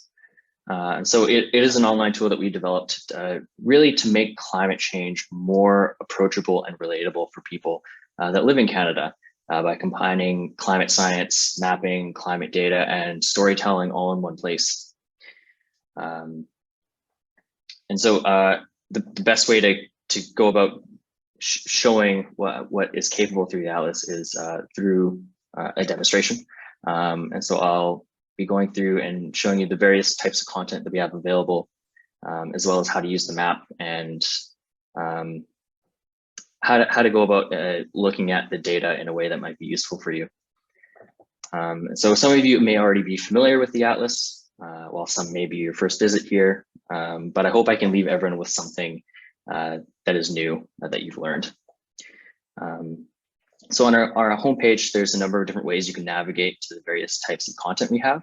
You can scroll down to see some of our featured content, like our Indigenous Knowledge section that Ian and Brett talked about, as well as our the launch of that section, as well as other things like special reports, links to our maps, as well as some of our special reports such as heat waves and health. In the top right-hand side, I'll scroll back up a bit so it's easier to see. We have some direct links to some of our main content types, such as our map, which I'll go through in a bit, our topics page, which we have special topics related to key areas such as cities, agriculture, forests, and health, and their connection with climate change. And in these topics, you'll find various videos and articles. We also have our main landing page for our videos, where we have short documentaries that tell stories about climate change all across Canada, really from the local perspective, and people talking about how climate change is impacting them, but also what they're doing to deal with the challenges that climate change presents. We also have an inventory of articles, plain language articles and easy explanations about climate science. And then here's our direct link to the Indigenous Knowledge section. On the left-hand side, we also have a drop-down menu with a few more specific options you can look through, such as the individual topics. We have the local data page, which I'll go through later on, as well as our downloads page and some links to different information about the Atlas itself. So for now, I will jump to the map. So here's the map page, and it's really showing what climate models are projecting the future climate in Canada to be based on different greenhouse gas emission scenarios. So the Atlas uses data from 24 different climate models and 2 different carbon emission scenarios. And this data has been downscaled from the global climate models to really help reflect the local geographies in Canada. So the data set consists of modeled daily temperature and precipitation data for over 150 years, for around 150 years from 1950 to 2095, and it covers all of Canada. So this is a very large data set. So we've taken that data set that contains trillions and trillions of numbers, we've processed it, analyzed it, and summarized that data in order to present it in a more digestible format.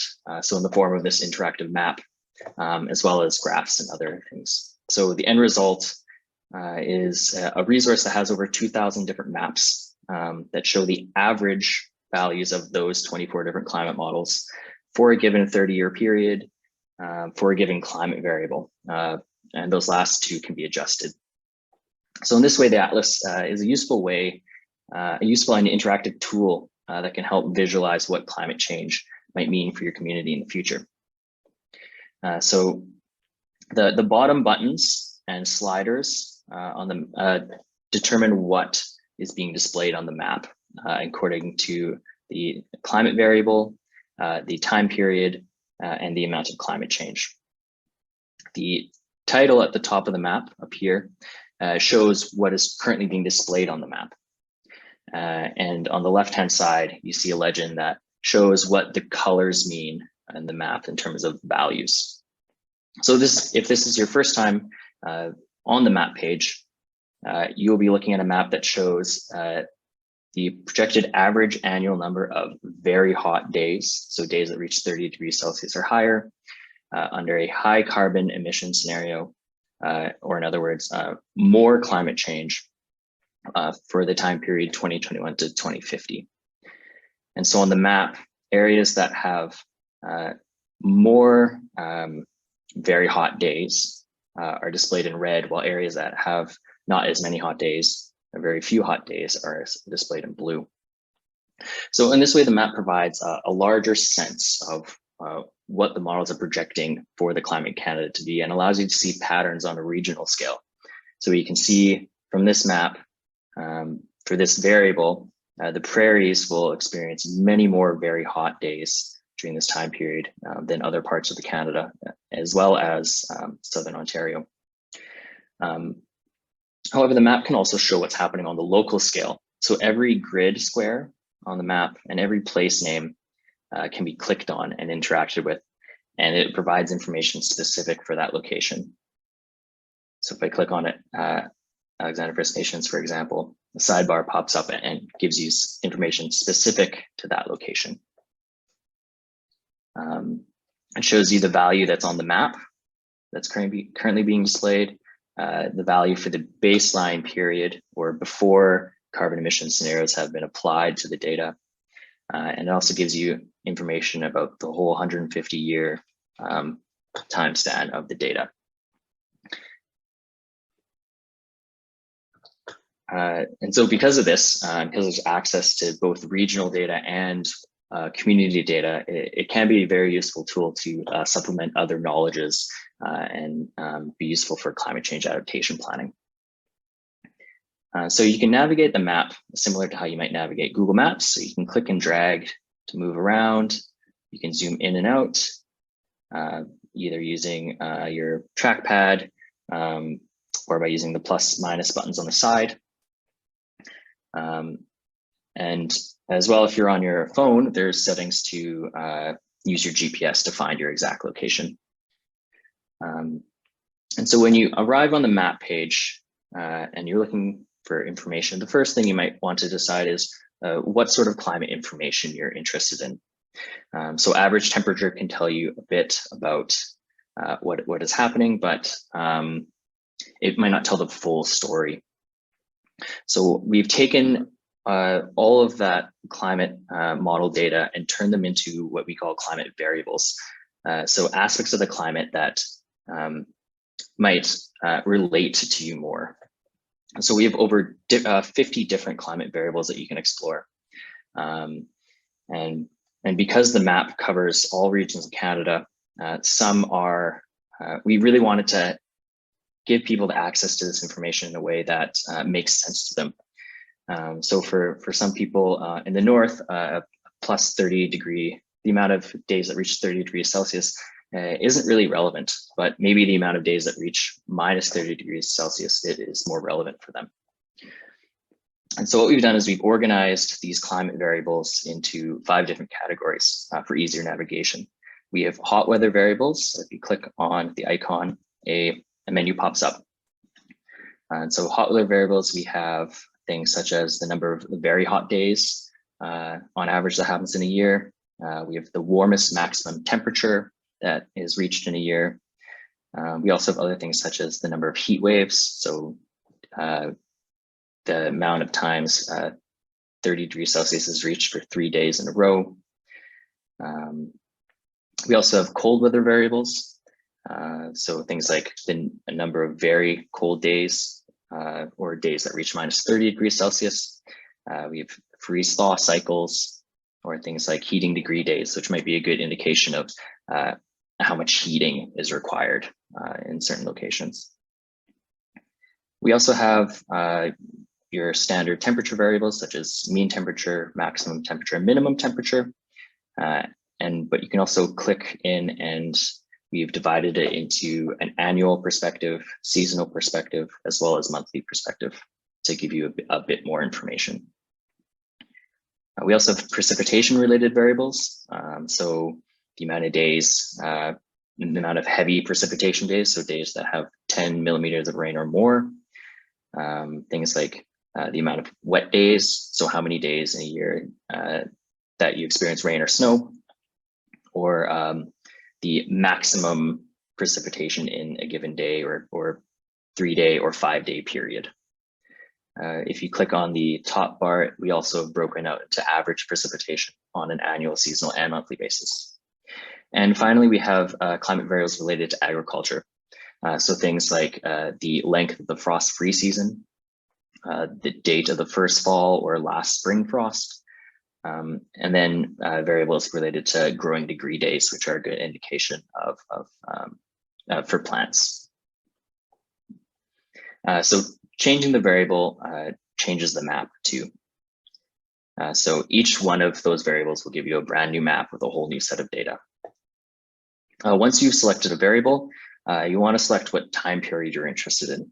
And so we've taken those 150 years of data and simplified it into 3 different chunks of 30 years. So you can choose from the recent past, which is 1976 to 2005. And this acts as the baseline period, or the period before the models start integrating carbon emission scenarios into the values they present. We also have the immediate future, which is 2021 to 2050, and we've moved into this period now, so we can see some of our lived experiences being reflected in the numbers that we're seeing on the maps. And finally, there's the near future, which is 2051 to 2080. And again, by changing the time period, you also change the map as well. And finally, you'll have an option of choosing, if you're selecting a future time period, how much climate change you want integrated into the models and how much they're showing. And there's 2 options here. You can choose between more climate change, which is also known as the high carbon emission scenario, which is also known as RCP 8.5. And this represents the business as usual scenario, where world greenhouse gas emissions continue to rise and increase. And there's not much global change to the way we emit globally. You can also select less climate change, which is the low carbon emission scenario, which is also known as RCP 4.5. And in this scenario, we still see an increase in emissions, but by mid-century, there are a lot of policies in place that have reduced overall global emissions, and we start to see a decline, but still noticeable changes in the climate. And again, switching between the different types of climate change also changes the map and the data that's available. There are also buttons on the side of the map here, which give you further options on how you can view the data. So you can select a different size of grid square, or look at things from a provincial or territorial perspective. You can, right now we're looking at the average value of these models, but you can also decide to look at the map from a perspective where we're looking at the change from the recent past. So how much do those values and numbers change relative to the baseline period? You can also select what sort of place names are on the map. You'll notice right now we're looking at a map that shows First Nations communities place names. You can also change that to look at cities or municipalities, or clicking in, you can look at Inuit communities or Métis projects across Canada as well. And selecting a different type of place name also changes the type of videos that are displayed on the map. So all of these play buttons have videos embedded in the map. And so when you're looking at First Nations communities, you'll find videos that are related to First Nations stories and videos that are focused on their knowledges. And finally, there's settings that you can play around with that adjust different types of map layer add-ons, such as rivers or watersheds or winter roads. So I mentioned that the map provides local data and information, and there's a lot of added content beyond just the visual map. So if you click on a place name, and a sidebar pops up, you get information specific to that locale. But if you scroll down, you also get a bit more information about the models and how and the values that they present, as well as other useful pieces of information, such as a local climate report, which is a summary of some of the more commonly used climate variables. And so I've pre-downloaded one here. And this is a useful tool that can be the basis of and the start of a climate adaptation planning process. And so what we've done is we've taken and combined some common climate variables, such as precipitation from an annual and seasonal perspective, temperature from an annual and seasonal perspective, and then some more common climate variables, such as the number of very hot days, spring and fall frost, and frost-free season. And so this PDF printout shows the baseline mean value, as well as the immediate future 2021 to 2050, and then the near future 2051 to 2080 all in one place for both the high carbon emission scenario and the low carbon emission scenario. What's also being displayed here is the spread of the climate model data. So the map shows the mean value of the models, but we are dealing with 24 different climate models. So some may be a bit hotter and some may be a bit cooler, which is why we use the mean, so we're not being persuaded one way or the other, depending on if we decide to choose one model versus the other.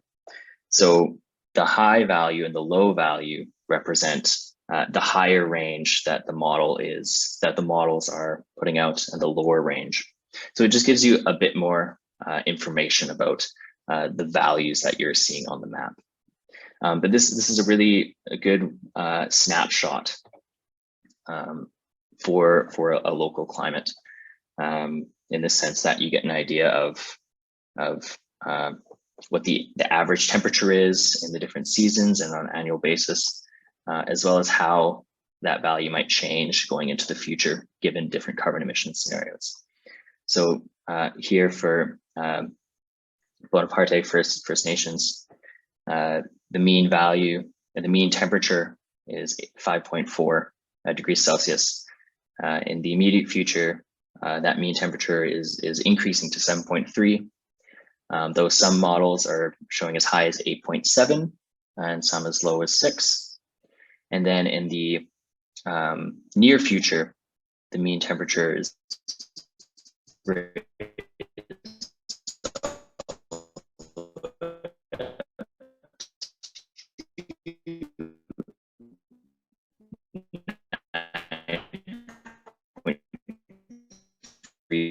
showing with 5.9, some in the cooler area 0.56. As Ina said, we have over 600 First Nations communities represented on the map, and in some areas you can see there are a lot of community names that kind of overlap, and it might be hard to find or even click on your community. And currently we don't have a search function on the map, but I wanted to show you a bit of a workaround to search for your community and then go back to the map. Brett suggested I look at Bonaparte First Nations, which is in the interior of BC. And I'm having a hard time finding it. So what I would do is I would go to the menu at the top left-hand side, go down to Find Local Data, which will bring me to a brand new page. And here we have a directory of all of the place names that can be found on the map. So I know I'm looking for a First Nations community, and I'll start spelling it. And here it's shown up.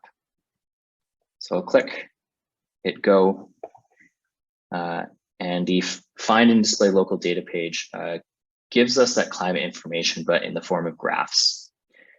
You can again select all the different types of variables that are also presented on the map in 4 different types of graphs.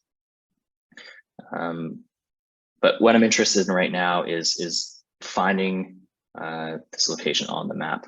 So we have a link here at the top right where it says map.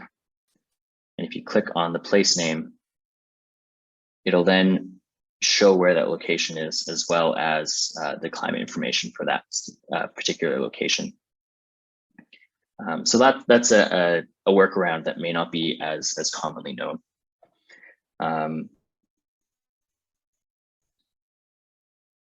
So first, I might be interested in looking at what the average temperature is, the mean temperature for Bonaparte is. And so we see here that for the baseline period, the mean annual temperature is 5.4 degrees Celsius. For the map we're looking at, which is looking at the time period 2021 to 2050, for more climate change in the high carbon emission scenario, the models are projecting that annual mean temperature to increase to 7.3 degrees Celsius, or an increase of 1.9 degrees Celsius. We go then to the near future, which is 2051 to 2080, that number has gone up to 9.3 degrees Celsius, or an increase of 3.9 from the baseline period. So mean temperature gives us some idea of how the climate is changing, but it doesn't tell the full story. So we see small changes in the average can really reflect larger changes in the extremes. So other things I might be interested in looking at are the number of very hot days. So I'll go back to the hot weather variable, click very hot days, and we see for the baseline period, for an average year during that period, you might experience 11.8 days that reach 30 degrees Celsius or higher. For the immediate future, 2021 to 2050, an average year might have around 23.6 or almost 24 days that reach that 30 degrees Celsius threshold. So an increase of almost 12 days for the high carbon emission scenario. Going forward again to 2051 to 2080, that number climbs up to 40. So we're seeing an increase of almost a month of days that reach that really hot temperature. Another interesting variable or type of variable is looking at the cold and how the cold might change. So if I switch to the number of very cold days, which are days that reach minus 30 degrees Celsius, there's not that many days Bonaparte that reach minus 30. So maybe minus 30 is not the right variable to look at because there aren't many in the historical baseline period. So I'll go back to my cold weather variables and I'll go to winter days. So days that reach minus 15 degrees Celsius, which may be a more appropriate variable. So here we see in the baseline period, Bonaparte might experience on average 22 days that reach minus 15. So it's a fairly warm location, but we're still seeing some change. So for that immediate future, 2021 to 2050, the models are projecting that number to decrease to 14 days. So a change of 7 days that are lost that reach that minus 15 degrees. Going forward to 2051 to 2080, that number has decreased even more, down to 9.6. So a loss of about 12, almost 13 days on average. So temperature is one part of the story, but we can also look at precipitation. So switching over to annual mean precipitation for Bonaparte, we see for the baseline period, and this seems like a very dry place. On average, that region might experience 336 millimeters of rain. In the immediate future, in the high carbon emissions scenario, that number increases a little bit here. So on average, it's gone up to 351 millimeters. So a change in about 4%. Going to the near future, the number has increased more. So it's gone up to 371 millimeters, or an increase in 10%. And so in this region, with climate change, the models on average are projecting small increases in precipitation. But we can also look at it from a different perspective. So maybe we want to see how many wet days there are, and whether that increase is due to larger rainfalls. And so looking at the number of wet days on average for the historical period, you're seeing about 124 wet days. In the immediate future, that number is relatively the same. So very little change on average. Some models are projecting more, some projecting fewer, but the average isn't changing much. Moving to the far future, or the near future, sorry. Again, not much of a change in the number of days that experience rain. So that 10% increase we can see is across the board, not necessarily. So looking at not necessarily increasing the amount of days that experience rain, but the rainfalls that do occur are larger on average. Some other interesting variables that might be might be worth looking at. The coldest minimum temperature is one that I also find very fascinating. So this is the average coldest minimum temperature that's experienced in a given year. And so in Bonaparte, we're First Nations. For the baseline period, that coldest temperature is 30 degrees Celsius, minus 30 degrees Celsius, sorry. And looking to the immediate future, we're already seeing that loss of cold. So on average, the models are projecting the coldest minimum temperature to be minus 26.8 degrees Celsius. So on average, an increase in the temperature of the coldest experienced by almost 4 degrees. In the near future, that number drops even more. So the coldest temperature now being experienced is only minus 23. So that number, the coldest day in the year, has increased by 7, almost 8 degrees Celsius. And so each of these climate variables can tell a slightly different story, or just a small aspect of the climate for each region and for each location. And so part of it is finding the climate variables that are most relevant to you and your community. And and using it not as the what is going to happen for sure, but as a way of supporting what you are seeing on the land. And by combining all of these numbers, you get an overall picture of what the models are projecting the climate to be in your community. Matt, we had a few questions coming in specifically around downloadable data. So can you show how to download the actual data for folks? And then also there was comments around, you know, the average versus the extreme models. And one of the questions was did the model for last year kind of match what happened? And I was saying you're showing averages, but there's different extremes. So maybe take people through just the ensemble and average, and even with the graph you have right there in front of you, and the extreme models, and then how to download. And I'm going to bring up the Selkirk report and then show the template to kind of round this out.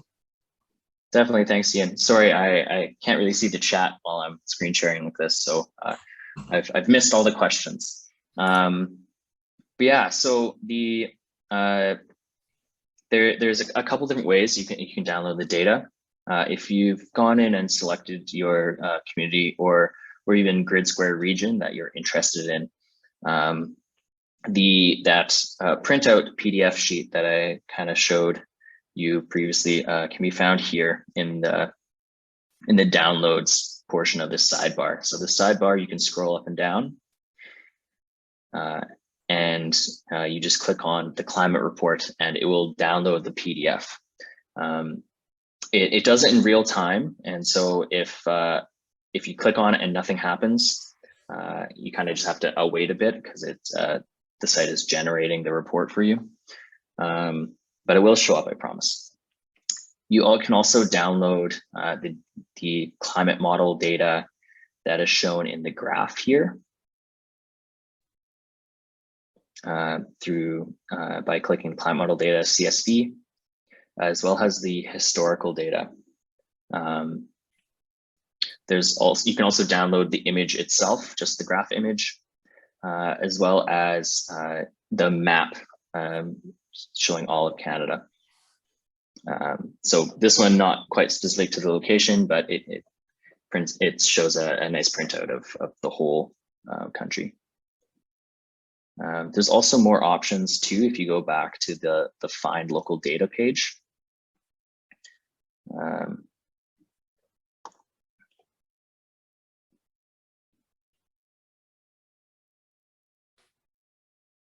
And so this is the time series graph that was shown on the sidebar, but just blown up a little bit, and you can see the different climate models here that are shown, and each different line represents a different climate model. And so you can kind of tell how some models are showing different values during different years, because they're all based off of their own assumptions and different factors that go in.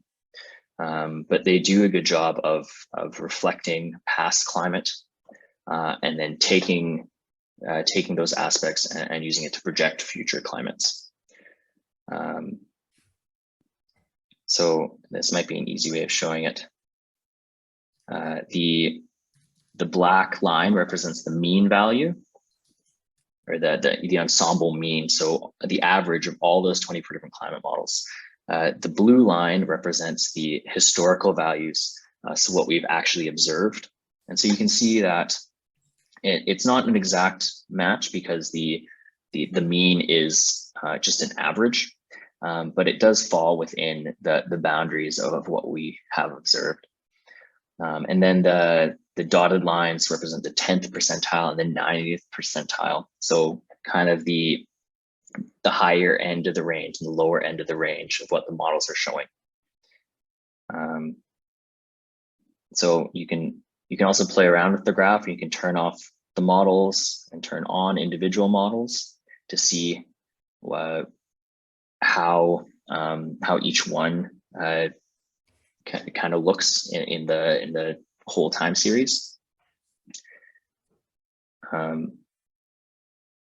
so you can see that for for some models, they are warmer than others, and some are cooler, and some have different projections for precipitation, which is why we use that ensemble mean. So we're really trying to, the way to use the models is really about looking at trends. So how the temperature is trending, and not necessarily looking at an individual year or an individual model, because it's not a prediction. It's not telling you exactly what's going to happen.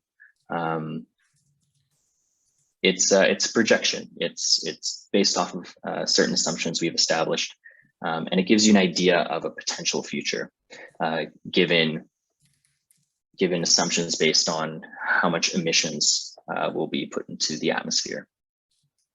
I'm not sure if I captured that last question fully, but are there other questions that are coming into the chat? No, that was good, Matt. I think there's people are asking about raster data and spatial data. Is it publicly available somewhere? So we might want to you might want to jump in there and answer that one in the chat. And I think we've got like less than 10 minutes left. So I think I want to show the template and then the Selkirk adaptation plan, just so people can kind of see how this can be used. I've just put the City of Selkirk climate change adaptation strategy link in the actual chat there. And I will just quickly kind of show that, so you can see Matthew is a real whiz. He has helped kind of design the atlas itself, but also as a adaptation specialist. So I don't want to steal his thunder, but I want to show some of his work here, and the work of the Prairie Climate Centre. And so this data can be used to make an actual adaptation plan. And so you can look at the City of Selkirk's community profile. You know, you can imagine how you've already got this kind of information for your First Nation. We brought together a team with the City of Selkirk, and we started looking at, they wanted service areas. And so transportation, parks, water, utility. Well, you can imagine that you might want land use, trapping, you know, salmon habitat, you know, different kinds of things you can look at. And obviously the Climate Atlas does terrestrial kind of data. It doesn't have kind of aquatic temperatures in that way, but you can kind of think about how you could use it. And then there's a kind of getting started. We actually built this with the City of Selkirk so that there was steps to it. You can literally see step 1, getting started, step 2, and it's meant to be open source so communities can kind of look at this. And while it's not an Indigenous-led project, it does show you a bit of an example of how this can be done. And then the data that Matt just showed you for one of the First Nations in BC, Bonaparte, you can go in and get this data and a kind of table like that and start kind of pulling out spring, fall, summer.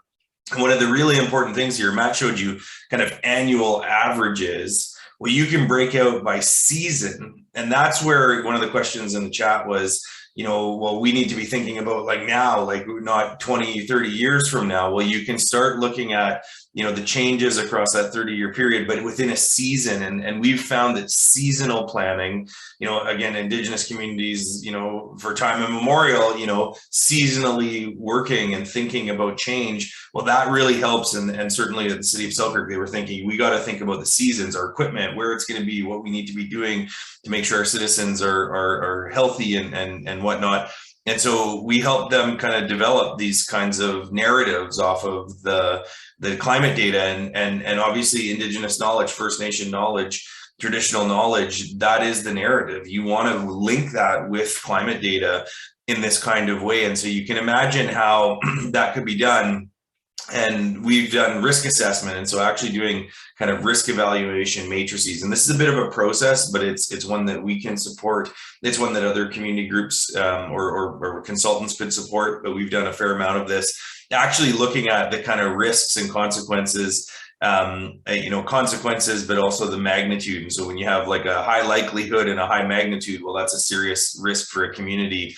And evaluating those risks. And so getting a priority list here of what are the main things the community needs to deal with. that's a thing that you can go to funding agencies with. You can get money to actually fund a process like this. So the tools there, if you've got the kind of inclination, the kind of ability to develop a proposal, you know, you've got some of the things coming out of the atlas itself. There's a lot of opportunity. And this went all the way down to adaptation action scoring. And so, you know, it's almost like a whole other workshop that we could potentially do. And someone was saying, are you going to do more of these? And potentially we could. And so that's one thing to kind of keep in mind, is that that's kind of the end game of a lot of this in a certain sense. And then that's my email. That's not what we're chasing.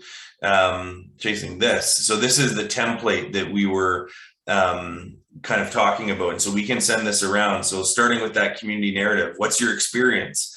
What are the primary concerns? And then accessing the data. So building a little table around, you know, what are those data? And then how do you integrate these things? So how does that data reflect your community's lived experience, and weaving that, and back to the earlier comments and work we've done on two-eyed seeing. How do you link, you know, your First Nations knowledge on the landscape with the data itself? And I think this template could help with that. So we'll send that around. That can hopefully help with that kind of next stage of adaptation planning and making sure that communities are kind of on the right foot. And we're happy to help with that in any way we can. And maybe we can hand it back to Patricia, because I think we're kind of getting to the end of our time here. But that was kind of the goal, was to kind of get you kind of in that space where you can see the tools and realize, you know, that is all, you know, as many, you know, people say, the table is kind of set. You know, we've got that information there. And I don't know, Brett, if you have any final comments, I can kind of stop, and then you and Patricia can kind of wrap up.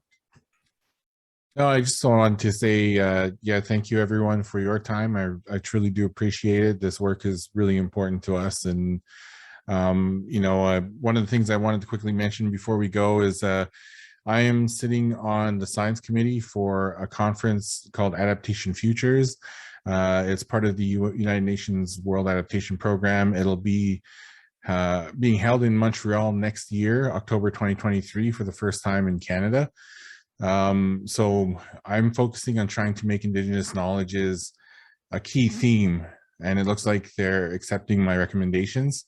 So I think Indigenous knowledges are going to be one of the key themes. So it'd be great if some of your community planners can attend the conference.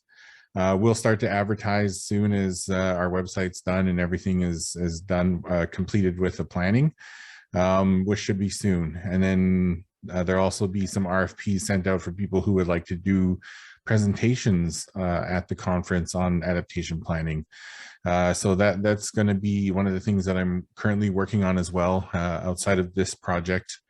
And it would be awesome if your communities can be a part of that, because I'm challenging, this is international. So, you know, we'll have an opportunity to share our knowledges on an international stage, and it's going to be a great event. And I'm the only Indigenous person on the panel from Canada, so it's kind of phenomenal to be able to be a part of that. And I'd like to see everyone there. And they asked me if I could get a lot of thousands of people to apply for Indigenous knowledges components, and I said, yeah, I can do that. So, you know, I'm kind of relying on everyone in Canada to kind of put together some proposals or plans to present at the conference.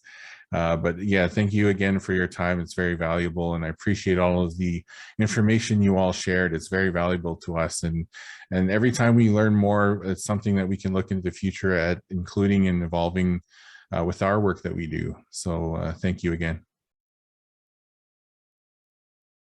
Thank you, Brett. Thank you, Ian. Thank you, Christy. Thank you, Matt. It was a real pleasure to have you at this workshop. You share such a valuable information today. Climate change is a huge threat to our lives, our children's life, our grandchildren's life. And getting prepared is very challenging, particularly when climate information is not available, or we don't have the capacity needed to access, produce, or manage this information. Leona mentioned in the chat that we are in a responsive and recovery mode. To change the situation and build long-term resilient community, one important step is that we have to ensure access to data and blend it with Indigenous knowledge, as you presented today. Somebody else also in the chat encouraged us to host another session on this tool. So if anybody is interested in learning more about the Climate Atlas platform, please feel free to contact me or contact any of the presenters, and I will share my screen with their emails now. So you have their email addresses on the screen, and we want to be mindful of your time. So if there is any other comment or questions, we will finalize this session here. Thank you for being here. Thank you to the presenters. Thank you, everyone.